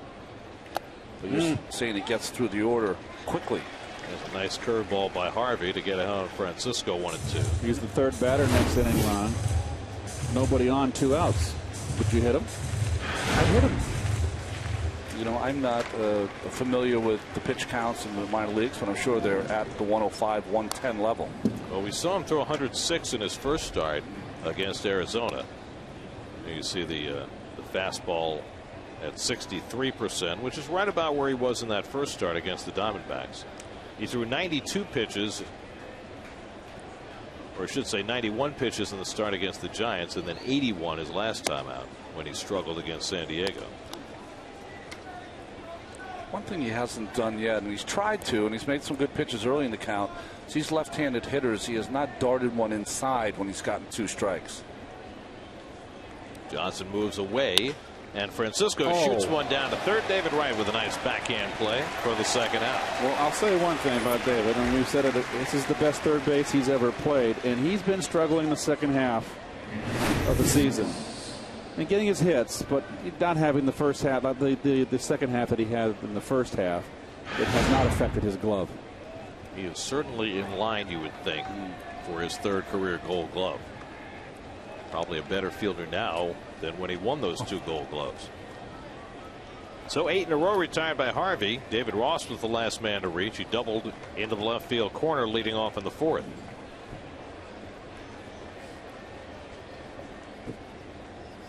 And Ross takes a nice looking fastball for a strike. He's throwing free and easy, Ronnie. There's no rush to it or anything. He's just beautiful. Throwing with purpose and confidence. This will be Harvey's 100th pitch of the night. And Ross fouls it off, and it's 0-2. Listen, you're 23 years old. The last start you had before this, you gave up a 2-run home run in the 1st. You come out here, you give up a 2-run home run in the 1st. I mean, that's like an uppercut in the 1st inning. It dazes you for a while, right? Until you get a couple of zeros, and then you start to work your way back to your strengths. I'd rather get a left hook than an uppercut. Here's the 0-2. And he struck him out. Yes. So Harvey, if he is done for the night, finishes with a flourish. His 3rd strikeout, 9 in a row retired. Now the Mets come up in the bottom of the 6th, down 2-0.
Afternoon, Cincinnati got 4 RBIs from Todd Frazier, and Aroldis Chapman struck out the side of the ninth, ho-hum, as they beat the Cubs 10-8.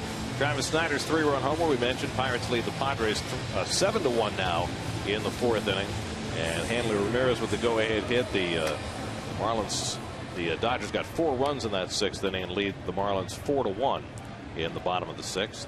Jason Bay leads off the home 6th against Paul Maholm and takes ball 1. Matt Harvey coming off after a very impressive inning and getting the handshake. Yeah.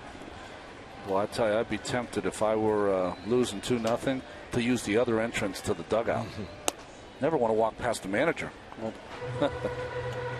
4 walks in his first 2 innings and then settled down for a strong final 4. Retired 9 in a row, including his only 3 strikeouts. Justin Turner getting ready to pinch hit for Harvey. Meanwhile, Bay leading off the inning. Jason grounded out to short his first time up. Rob Johnson behind him. And then the pitcher's spot. There have been only 3 hits in this game. Hayward hit the 2-run homer in the first inning. Ross had a double in the 4th. The Mets only hit a Murphy single in the 2nd. And Bay cracks one to deep center field. Back goes Bourne to the warning track. He runs it down. Gold Glove center fielder Michael Bourne running down that drive by Jason Bay for a long first out. Well, Bourne runs a long way for this. Doesn't play quite as shallow a center field as Torres, and it works out to his Braves' advantage here. Egan Wilson. Watch the jump he gets, though. I mean, on his horse and taking the right angle towards the baseball. Knew that ball was going to slice away from him and had it all the way. Ramon Ramirez getting ready in the Mets bullpen as the Mets get set to bat for Harvey here in the 6th. Rob Johnson flied to right his first time up.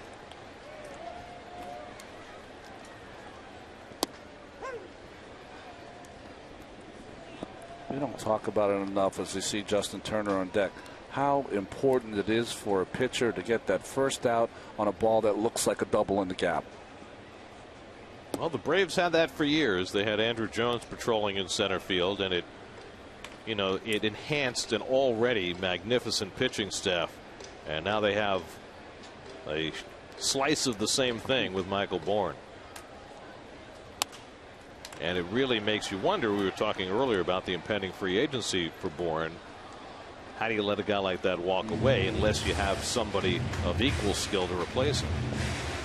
Because the Braves, for all the offense they've had this year, and they've been a good offensive team, have always been about pitching and defense. Got David Wright on the Mets side, too. Free agent year. Going to command a lot of money. That'll be after next year. Yeah, right. Bourne is a free agent after this year. Well, the thing about Bourne is that when he first started with Philadelphia, they had to make a decision. Do they trade Victorino or do they trade Bourne? They trade Bourne to Houston. Victorino, part of all their great years and their championship year. That's a drive to left center off the bat of Rob Johnson, so his hand must be feeling better. He has just the Mets' 2nd hit of the night. It's a 1-out double. Only the 2nd extra base hit of the season for Rob Johnson. Well, finally got a slider over the plate, a little cutter that wanted to go back door, and it broke over the middle. Let's check in with the studio. Chris Carlin has this game break.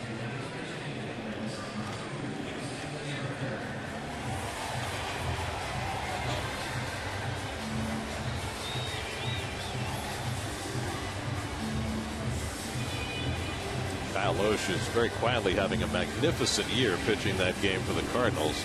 So Matt Harvey leaving for the pinch hitter as the Mets get the tying run to the plate in the 6th. Maholm had retired 11 in a row before that double by Rob Johnson. And Justin Turner is having a very nice year as a pinch hitter. Will step to the plate as the tying run. Turner with 10 pinch hits this year.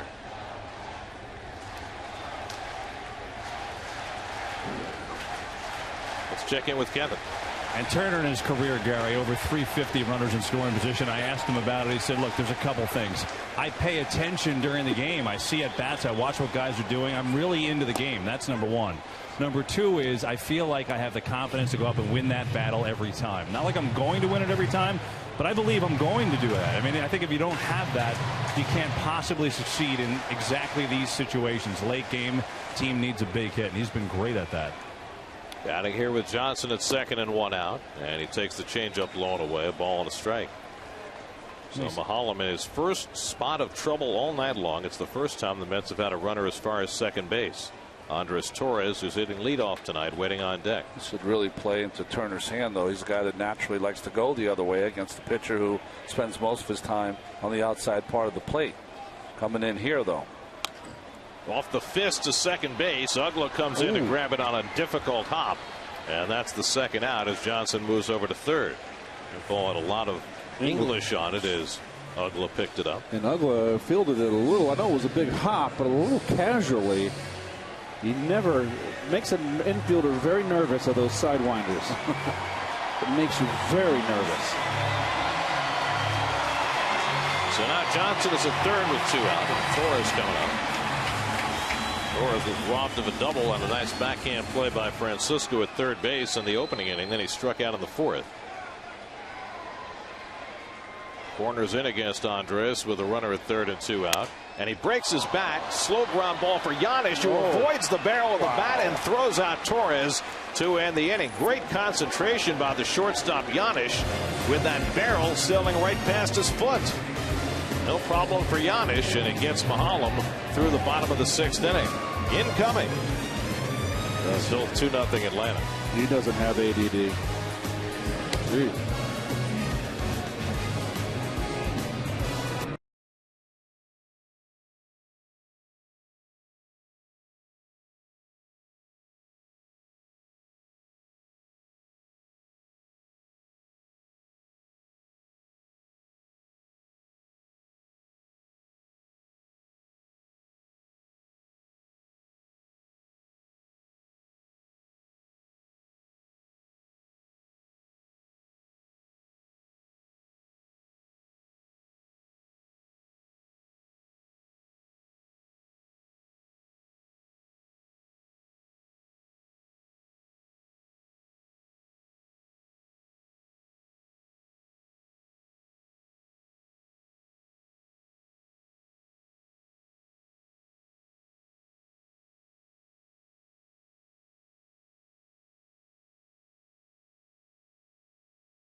Has pitched a lot better since the All-Star break. The only problem he's had really is that when he's come into these ball games here, it's crucial for him to get through these innings to keep the deficit the same. They had a couple of add-on runs against him when his outing in San Diego. His last outing a good one against Miami, 5 up and 5 down. So Matt Harvey threw 101 pitches over 6 innings, 2 runs, 2 hits, 5 walks, 3 strikeouts, and 1 home run. Right now that has him on the short end. Paul Giannis leads off against Ramirez as we start the 7th. And Giannis fouls one off Rob Johnson, 0-1.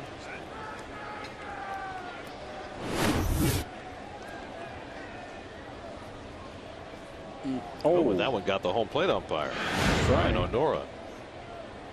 His catcher's due. He said he's all right. Catcher will go out. Rob Johnson kind of delayed a little time to give O'Nora a breather. Nice story in Baltimore tonight. They brought up their 20-year-old prospect, Manny Machado, 3rd pick in the draft 2 years ago, same draft that produced Matt Harvey. Well, Machado tonight in, what is it, his 2nd big league game? 2 home runs. Wow. 20 years old. Welcome to the big leagues. Out to right field, and Hairston is there.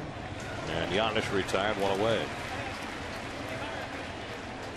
So now Paul Maholm will come to bat. It's been quite a night for Maholm. Only 61 pitches through 6 innings. Mets have only had 3 base runners. One of them reached on Maholm's error. He's given up 2 hits. That was quite a play by Giannis, by the way, to end that 6th inning. Sure was. I still can't believe it. I mean, the pointed end almost hit him in the ankle. I wouldn't mind seeing that again. I mean, the concentration that's involved in a play like that is remarkable because you know he had to see it all the way. Well, with the runner on third, I'm sure that he said to himself, you know what? If it hits me, it hits me. I got to make the play on the ball. Look at this. And watch him. Just watch his feet. His left foot. Yep. Lands. He's starting to get ready. And okay, look at that. I mean, he could have stepped on that bat the way that foot came down, and that would have messed him up too. Now, if that's strike 3 right there, if that bat had been going head over heels, that would have been a danger. Once saw the Mets lose a game in St. Louis. 10th inning, bottom of the 10th, winning run at third, 2 out, ground ball down to first base, broken bat off the bat of Milt Thompson, and the bat sails at Dave Maggott, and he gets out of the way. Ball goes into right field. Game over. Mags. Where were you? Now you were gone by then. Here's Michael Bourne, and he takes a strike. Was that the fastest you ever seen Mags move, too? He was not a fast man, but boy, could he hit line drives. He could hit line drives. University of Alabama. 17 years in the big leagues and quite a career as a hitting coach after that. Absolutely. And a good guy, too. Good teammate. Bourne has walked twice and hit a comebacker, and he gets tied up. It's inside. 2-1.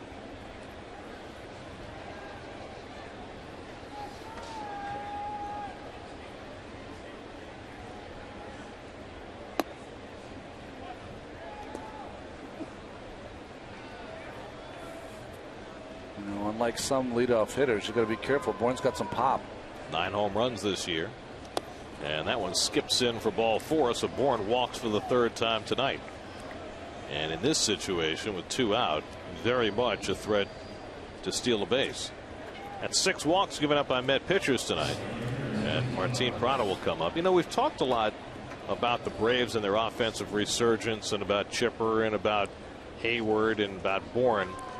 But the resurgence of Martin Prado this year has had a big impact for the Braves. He had a down season last year, but he's been awfully good in that 2-hole. I always felt, you know, he's not a left fielder, and he moved to left field. And for Chipper, he's really a third baseman, second baseman. I think more of a second baseman. He had to move off that position because of Ugla, and I think that had an effect on his offense.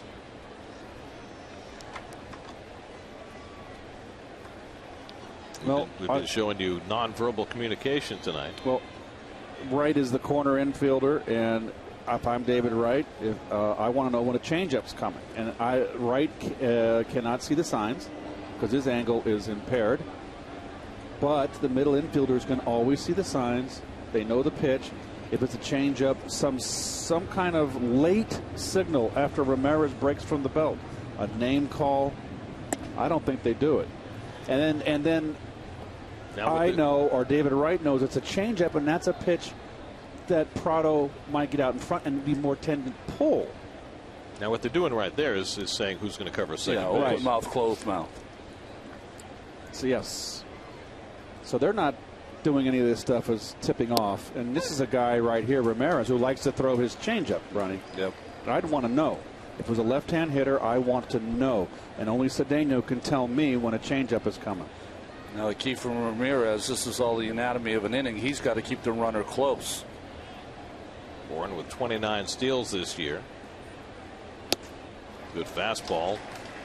1-2 now to Prado. And Bobby Guerin was on the bench. Will give signs to Rob Johnson, letting him know, hey, just call the pitch, or we need him to throw over, we need him to hold the ball, or we need him to quick pitch. All of those different kind of things, even pitch out. 2 is the sign for 1 to throw over. Kind of that hook 'em horns 2, and then the 1. So it's saying, hey, a play is on and throw to first base. So 1 is the throw to first base. More signs from Guerin. And you can have all different kind of things. You can say, look, it's slide step. That's what Johnson's saying while he's rubbing his thigh. It said slide step. Be quick to the plate just in case Bourne is going. And he is. Swung on and missed, and Prado's down on strikes to end the inning. So Ramirez with the fastball, fans 2 in the inning. 7th inning stretch, 2-0 Atlanta.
Reliever to win the Cy Young Award, which is a relevant question because the Braves have a pitcher, Craig Kimbrell, who is certainly in the conversation for the Cy Young Award this year. I got that one.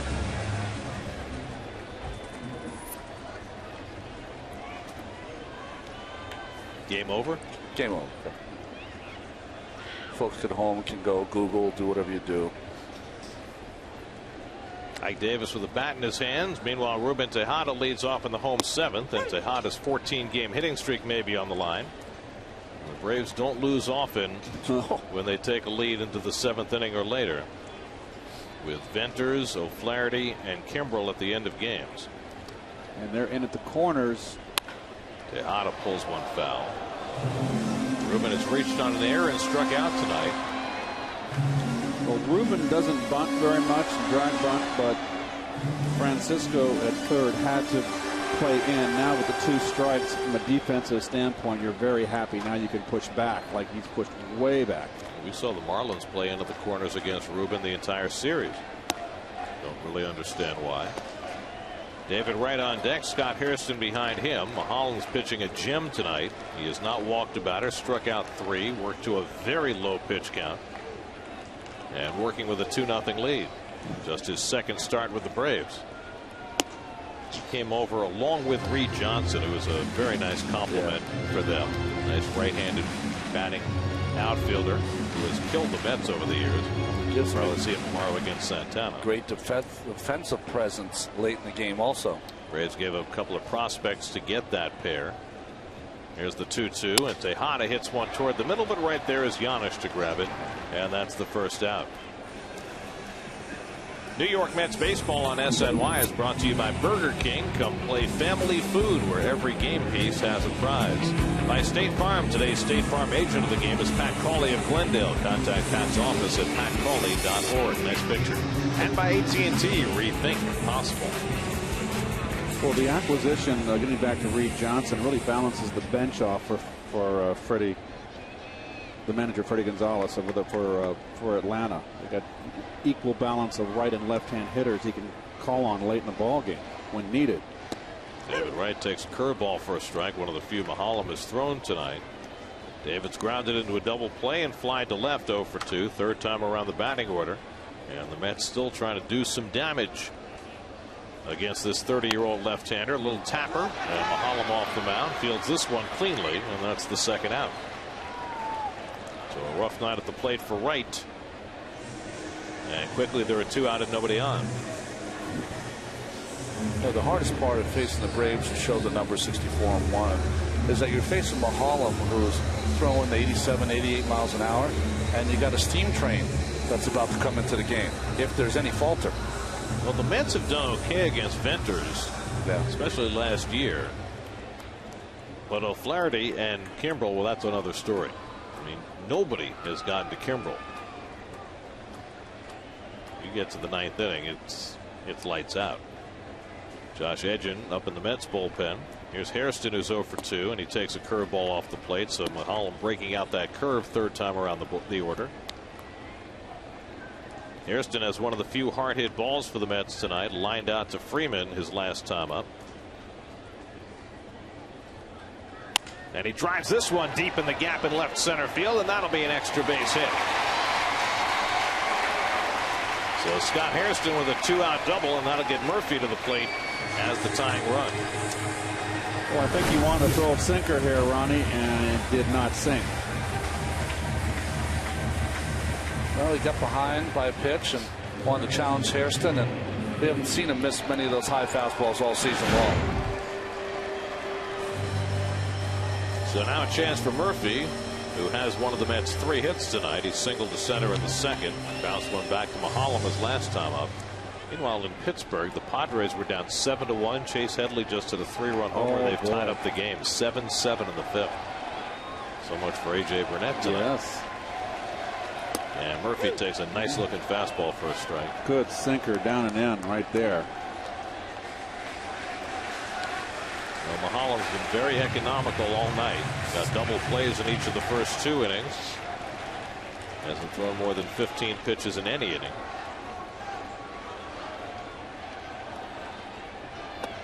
Murphy watches wide, 1-1. Oh, there's Roger. Saying, well, there's some signs right there. What's he saying, Ron? I don't know. He's telling him to something with the eyes. I don't know whether he's saying to check Murphy, whether he's looking down. Good point. He's peeking. Just make sure he's not peeking. Slash foul, and it's 1-2 to Murphy. Well, it's very interesting. We've seen Murph enough now. Murph uses the whole field. He's a guy that can hit down the 3rd base line. Really a gap-to-gap hitter. But he has the potential, particularly against a left-hander, to hit it down the left field line. And Francisco at 3rd base is not even close to guarding the line. So how you counter that with Mahalam? Murphy's swing was late there. Fastball in would do the trick. There comes Ross. I mean, even with 2 strikes now, Murph, any hitter's going to be more protective of the plate, more apt to hit the ball the opposite field, and Francisco should be guarding the line.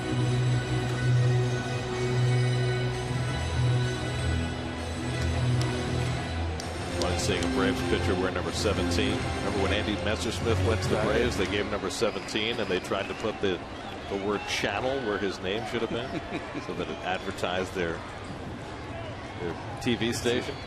Here's the 1-2, slap to shortstop, and Giannis has got it. Throws out Murphy to end the inning. Mets waste a 2-out double from Hairston. Mahalam keeps on rolling, 2-0 after 7.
last reliever to win Cy Young.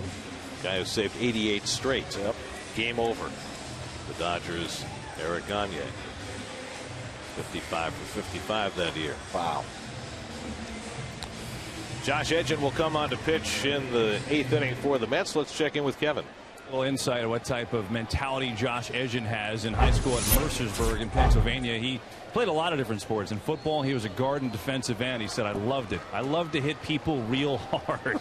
That's the kind of guy you're dealing with here. But it wasn't always baseball for him. I mean, he always played it, but he wasn't always terrific. As a matter of fact, when he got to high school, he thought of quitting to play lacrosse because lacrosse was huge at the school, but his dad talked him out of it, told him to stay with it.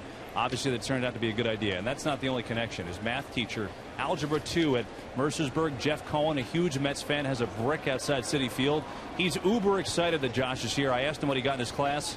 Only a C, guys. Very disappointing. He wouldn't get a C now. No, it'd be A+, yeah. Depending on where the ticket is. That's right. Whereas Josh was a 30th round draft pick. Didn't even know if he was going to be drafted out of Francis Marion College in South Carolina. And he has come very, very quickly. Jason Hayward drives one to left field. Jason Bay retreating. And that's the first out. Edgen, a very important figure in this series. Yeah. Well, you know, with Garrett Olson is more of a guy you would use earlier in the game. Edgen's going to have to, when you're in these kind of tight games, get Hayward out, get Freeman out, get their real talented left-handed hitters. By the way, we would be remiss if we didn't mention Tim Burdack as John Roush gets up in the bullpen. Burdack announcing after the game yesterday that he would be undergoing surgery to repair that anterior capsule tear, same surgery that Johan Santana and Chris Young had. And it was a very emotional Tim Burdack who made that announcement yesterday. He, you know, he's 38 years old and he doesn't know if he's ever going to be able to pitch again. Freddie Freeman is 0 for 3. And the slider in for a strike, 1-1. Would it help that he's coming back as a reliever specialist as opposed to both Young and Santana had to come back to be starters? Who knows? I guess the bigger question for Tim, and you know, I don't know if it'll affect his ability to heal, is his age. Yeah. You know, at age 31 or age 33, it's a little different than having that surgery at 38.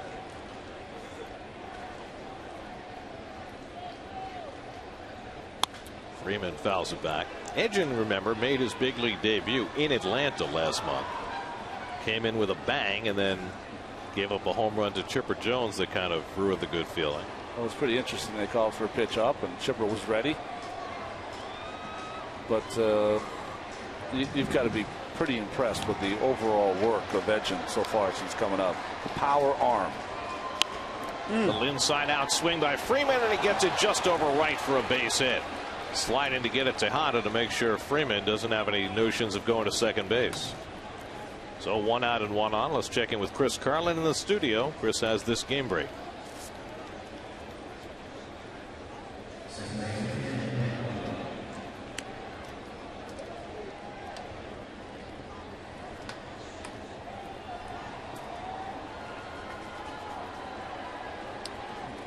Well, it's never over till it's over. Go ahead, Keith.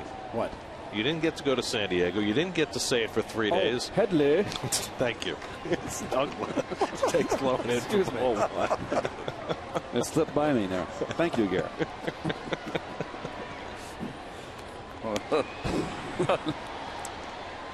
It's not heady. Silly movie. Oh. Ugla tonight has walked twice and struck out 0 for 1. This is what Terry Collins was talking about before the game today, that you bring in Edgen to face a couple of lefties. You got another lefty behind Ugla, so you have to run them through Ugla. And that's why it's always important to have a balanced lineup, if you can. But there are so many left-handed threats in this lineup. Not as many tonight because McCann's not in there. Well, you don't get many signs from third base coach Brian Snitker to Dan Ugla. You bite your fingernail, that means try to hit it a long way. Which is what Ugla's usually trying to do anyway. That's ball 3. Well, it's interesting. Maybe this is part of Uggla's new plan too, but Mets have not really challenged him very often tonight. I wouldn't challenge him on 3-0 here either. Oh, yeah. He's ready. He'll be swinging with the left-hand hitter on deck. Might be more judicious for Edgin to work around him and go after Francisco. Uggla reminds you a little bit of Ron Say, that kind of home run hitter, not a big person. With those short Popeye arms. Yeah. Looks like he worked on the shipyards there. Longshoreman. James J. Braddock. Straight out of On the Waterfront.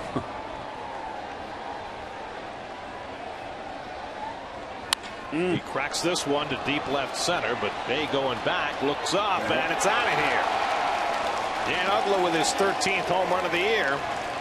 And the Braves have stretched their lead to 4-0. Well, that's the danger. Trying to get Edgin through the right-hand batter when it's a guy like Uggla. He falls behind, and he gives up the long ball. Very reminiscent of that home run by Chipper in Atlanta. Well, right down the outer half and down. Uggla loading up, as you can see. And those are the lessons that you learn, Ronnie, when you're young and a hard thrower. You just can't get Dan Uggla in a fastball count. If you do, you're going to lose more often than not.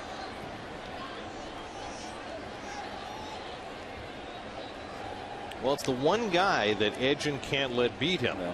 So it really makes you wonder. Johnson went out there after he fell behind 3-0 to talk to him. He threw a borderline strike and then came right down the heart of the plate.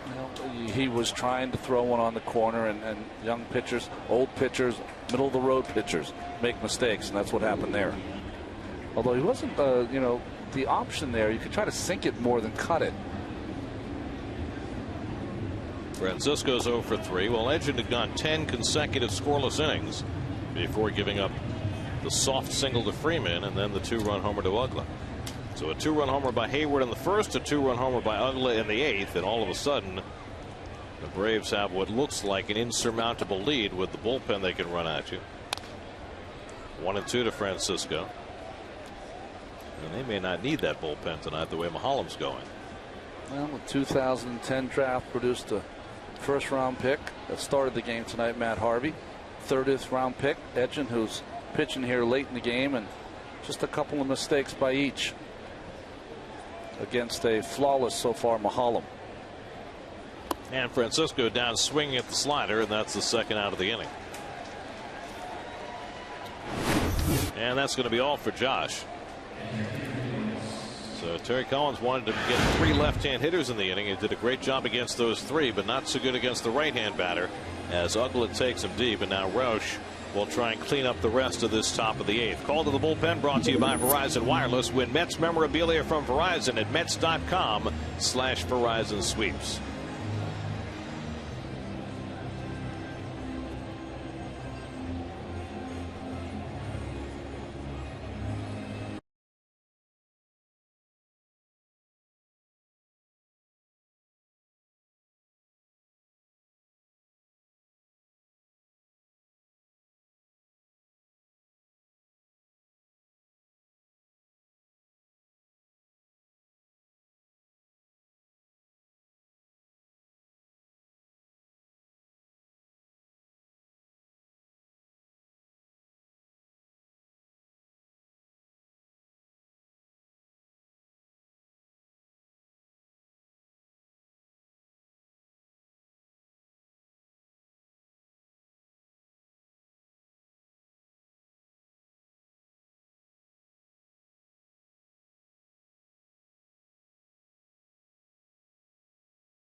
100. Well, ever since he started throwing his fastball, he still throws hard. You know, it's funny. We've watched two guys, right-handers, who've had a lot of success in their career come to join the Mets bullpen this year, and both Rausch and Ramirez got in trouble the first half of the year by not using their fastball enough. David Ross the batter, and he dribbles one foul. You know where that comes from a lot, Gary, is that if you are a pitcher and you don't feel like you have what you used to have, a lot of times you start going and trying to trick the batters. And you've got to realize that even if you don't throw as hard as you used to, just control it a little better, because your breaking ball has to come off something. You can't just throw 6 breaking balls in a row because you're going to hang one.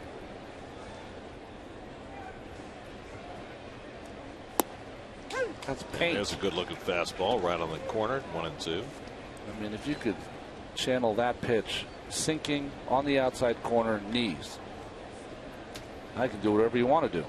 Well, when John was in love with his slider early, he could become predictable. Slow ground ball. Wright comes in to grab it, and the quick toss gets Ross to end the inning. But Dan Uggla's 2-run homer off Josh Edgin extends the Atlanta lead. Uggla with his 13th of the season.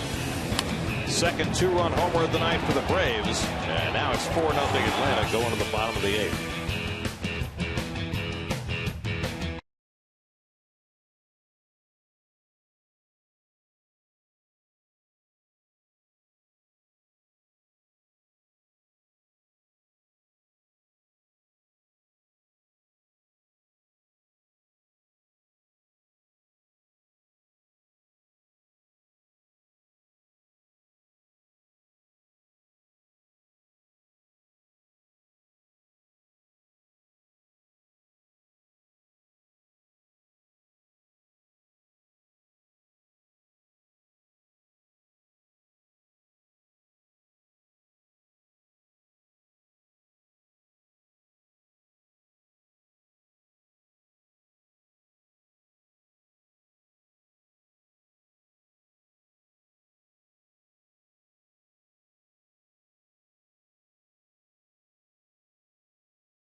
XX for your tickets now. Omaha working on a 3-hit shutout as he starts the 8th inning. Ronnie Cedeno, Jason Bay, and Rob Johnson, the 3 scheduled hitters against Mahalam, who has not walked a batter tonight. Struck out 3, gotten a couple of double play balls. Cedeno was one of those double plays in the 2nd, also one of his strikeout victims in the 5th. And Ronnie pounds one into the ground, and it's 0-2. This has been fun watching Mahalam work, and you've got 2 completely different styles of starting pitchers today. A power pitcher, Mahalam, just really a master at in and out, changing speeds, a little bit here, a little off there. It's been fun to watch.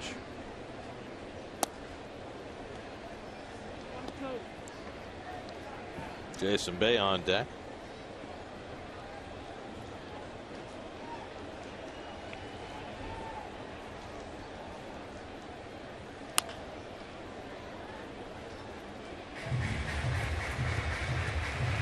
Talk about efficiency. Yeah, right. Maddox-esque. Single digits 3 times if you don't count the 8th. Bobby Parnell getting ready to pitch the top of the 9th. Holland is one of those pitchers that he gives the illusion that the ball is hittable, and then it just darts out of the strike zone. Fastball, strike 3 called. He gets Cedeno looking for the second time. That is paint.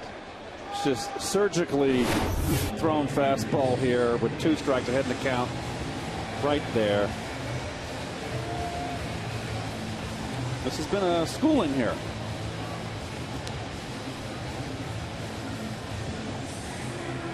Change-ups, sliders, more change-ups, and then a quick dart inside. Bay takes it wide. Jason hit a 400-foot drive to center his last time up, but Michael Bourne ran it down. Just 3 hits in his last 46 at-bats. Now a platoon player. Little broken bat flare, and Giannis has that one for the second out. Mets will not see another left-handed starter for at least the next 5 games. Which is unusual for them, right, Gary? They get Medlin and Sheets for the final 2 games of this series. Then Matt Latos, Mike Leake, and Homer Bailey in the series in Cincinnati. Well, you get their best 3 pitchers, don't you? Well, their best pitcher pitches in the 9th. No, 102, 103. Chapman had another one of those games today. It was a 10-8 game at Wrigley Field. The wind was blowing all over the place, and he just came in and struck out the side in the 9th. I got this one. Rob Johnson takes a strike. I mean, between Kimbrel and Chapman, there are 2 historically significant seasons being put together by closers in the National League. In terms of hits allowed, strikeouts. 0-2 to Johnson. You saw Ike Davis on deck to bat for the pitcher if Johnson keeps the inning going.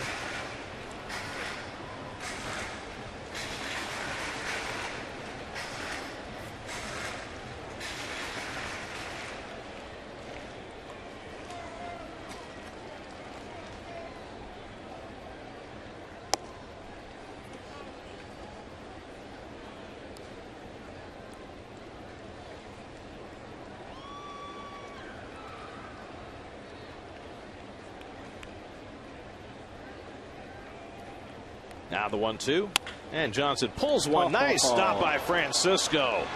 Second terrific play tonight by Juan Francisco, filling in for Chipper Jones at third base, and he gets Johnson to help Mahalam to a 1-2 3/8 inning. Francisco with the gem, keeping it 4-0 Atlanta.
on the web at searchmercedes.com.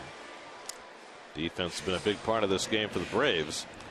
The Mets have managed just 3 hits. A pair of 2-run homers for Atlanta from Hayward and Ugla have been enough. Bobby Parnell will pitch the 9th inning for New York. He had a clean inning against Miami 3 days ago for Bobby. Giannis has hit 3 fly balls tonight. One of them a sliding catch by Hairston in right field. And Paul Maholm out on deck to bat for himself, and why not? 8 scoreless innings, 85 pitches.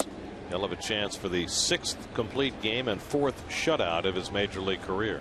Randy Jones-like, right? The Braves have only had 2 complete games this year. They've both been shutouts.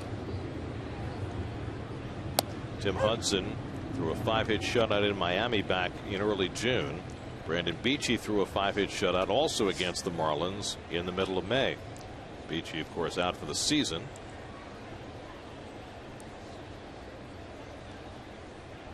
And Giannis checking his swing on the curveball. 2-1. I mean, you think about it, the Braves lost Beachy early, and he was off to a lightning start. Garrett Olson up in the Mets bullpen. Jair Jurgens was ineffective and is now hurt. Tommy Hansen's been on the disabled list recently with back problems, but they have found the fill-ins. Guys like Maholm coming in trade and Sheets coming off the scrap heap. Giannis retired, 1 out. Let's check in with the studio, see what's coming up on WB Mason post-game live. Guys.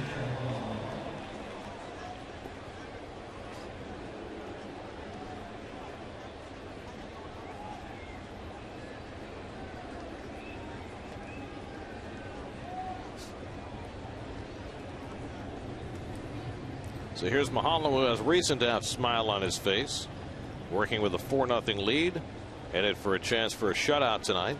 0 for 2 in a sacrifice. It's the last time we saw a starting pitcher get 4 at bats. It's nice still to see, tied in right? Pittsburgh. Well, it's nice to see. Once saw Steve Avery get 4 hits in a game at Shea. Yeah, I did. I saw it too. Do you know who the last pitcher is to get 5 hits in a game? No. You know him well. 1964. Mel Stottlemyre. Mel. No. Mel's got a grand slam to his name also. Mel was quite the phenom that 64 season coming up for the Yankees. Mel would come out with the coaches, and occasionally they would take batting practice that try to outdo each other. Mel had, after Bill Robinson, the 2nd most power of all the coaches. I'm trying to think who your other coaches was. You had Buddy, who had no power. You had Vern Hoshad, who was like 90. Davey hit 43 one year. That's true. Okay. Like Bill Robinson had some pop. Yeah, he did. He hit 20. He was part of that lumber company. And he was the hitting instructor, not batting He coach. coined the phrase. Swing and a miss. Maholm out on strikes. So Parnell has his first strikeout. Bill Robinson said, "Don't call me. I'm not hitting coach. I'm hitting instructor." One of the nicest men, the late Bill Robinson. But the one thing he did give the Mets that was not good was that little 2-finger low 5, low 2, or whatever it was. Yeah, not a fan of that. No. Well, you went from that to the forearm bash in Oakland, right? That's right. There's a lot of bashing, I'll tell you. Here's Michael Bourne, who's walked 3 times. 0 for 1 tonight. And takes the curveball from Parnell for a strike. In the bottom of the 9th, the Mets will have 9, 1, and 2 in the order. Mets have only left-handed bats on the bench. Valdespin, Davis, Tolley, Baxter. One of those guys will bat against Maholm leading off. And then you've got Torres and Tejada. And Ruben will have his 14-game hitting streak on the line in that 9th inning.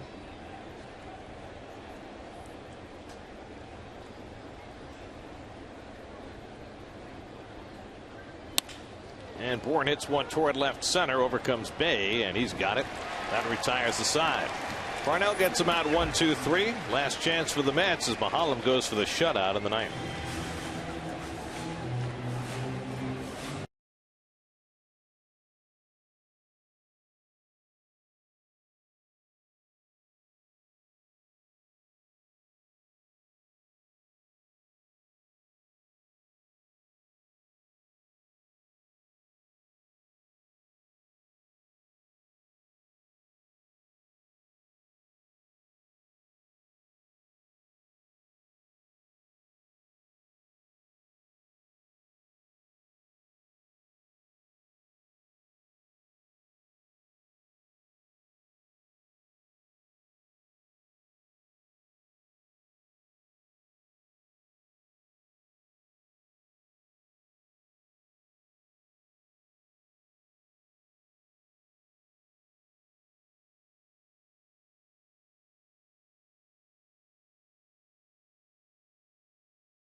Shutout into the bottom of the ninth inning.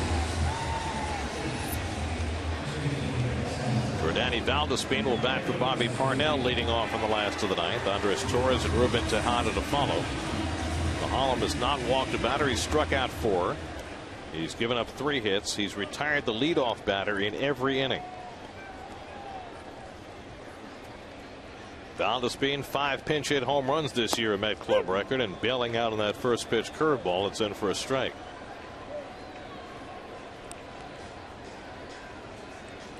Mets have been shut out 5 times this year. They're in danger of being shut out for the 2nd time in the last 3 games. Craig Kimbrell, the all-world closer, up just in case for Atlanta. But Mahalam has shown no signs that he needs any help. And Valdespin fouls off the curveball, and it's 1-2. Andres Torres installed in the leadoff spot tonight, waiting on deck. Ruben Tejada behind him. Mahalam pitched well and lost in his first start for the Braves last Saturday against the Astros, and pitching a gem tonight. On the inside corner, and Valdespin caught looking. Barks at Brian O'Nora about it before making his exit. You know, we keep arguing, the Mets keep arguing, and the ball is literally right down the middle. That's inside corner right here. He wants it away. That's plenty of plate. That's a strike. Please. 5 strikeouts from Mahalam. 4 of the 5 have come on call third strikes. And you know, when the catcher moves his glove like that, that can, you know. But the hitter doesn't know he's moving his glove. Right. But it was clearly a strike. And here's Torres, who's 0 for 3 tonight. Corners are in against him, and Andres takes ball 1. Can I tell you one thing as a hitter? When you get called out on an inside strike and you get fooled inside and you know you can't hit it because you look down and watch the ball pass and you can tell it's on the corner or not. You can. So it's just frustration, you know, is that you had a guy who doesn't throw that hard beat you with a fastball. Tomorrow night, game 2 of this series, Johan Santana returns from the disabled list to make the start against Chris Medlin, 6:30 on SNY. And Mahalam quickly ahead on Torres, 1-2. You know, the only drama left here is whether Ruben Tejada can get a hit. Ruben's 0 for 3 tonight. Looking to extend his hitting streak. Mahalam bidding for his 6th complete game and his 4th shutout. Torres hits it out to right, and Hayward moves over. And the Mets are down to their final out of the night.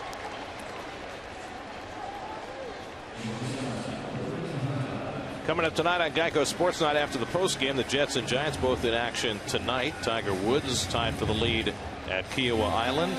And Dwight Howard, now a Laker, all coming up on Geico Sports Night tonight after the postgame on SNY. It's NBA, they kind of do a coast-to-coast thing, don't they? So here's Tejada, who's reached on an error, taking a call third strike and lined out to short. Started the night with a 14-game hitting streak. Last night or yesterday afternoon, the Mets stopped Jose Reyes' 26-game streak. And now Tejada trying to extend his with the Mets down to their last out.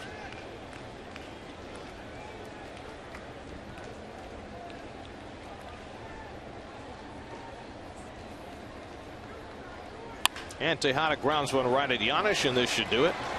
Paul Mahalam throws a 3-hit shutout. His first win as an Atlanta Brave, and it was a well-pitched gem as he outduels Matt Harvey, who loses for the 3rd straight time, and the Braves take the opener of the series 4-0. How about this Atlanta Braves team? They signed Ben Sheets, who's been outstanding. They don't get Dempster, have to settle for Mahalam, and he has been outstanding in his 2 starts. His 6th complete game and 4th shutout of his career. Well, only 7 hits in the ball game, 4 by the Braves, 3 by the Mets. Too much Mahalam. It was really a treat to watch. 2 home runs do the damage. Hayward 19th, Uggla 13th. I thought Harvey threw well. 2 runs in the first, a 2-run shot given up to Hayward, but he settled down and threw, I thought, 6 strong running. Well, Harvey only allowed 2 hits, but the home run by Hayward enough to beat him because Mahalam was that much better. He threw only 95 pitches to go the distance as the Mets fall back to 5 games under 500, matching their low water mark for the year as you look at the Time Warner Cable game summary. More coming up from Citi Field in just a moment.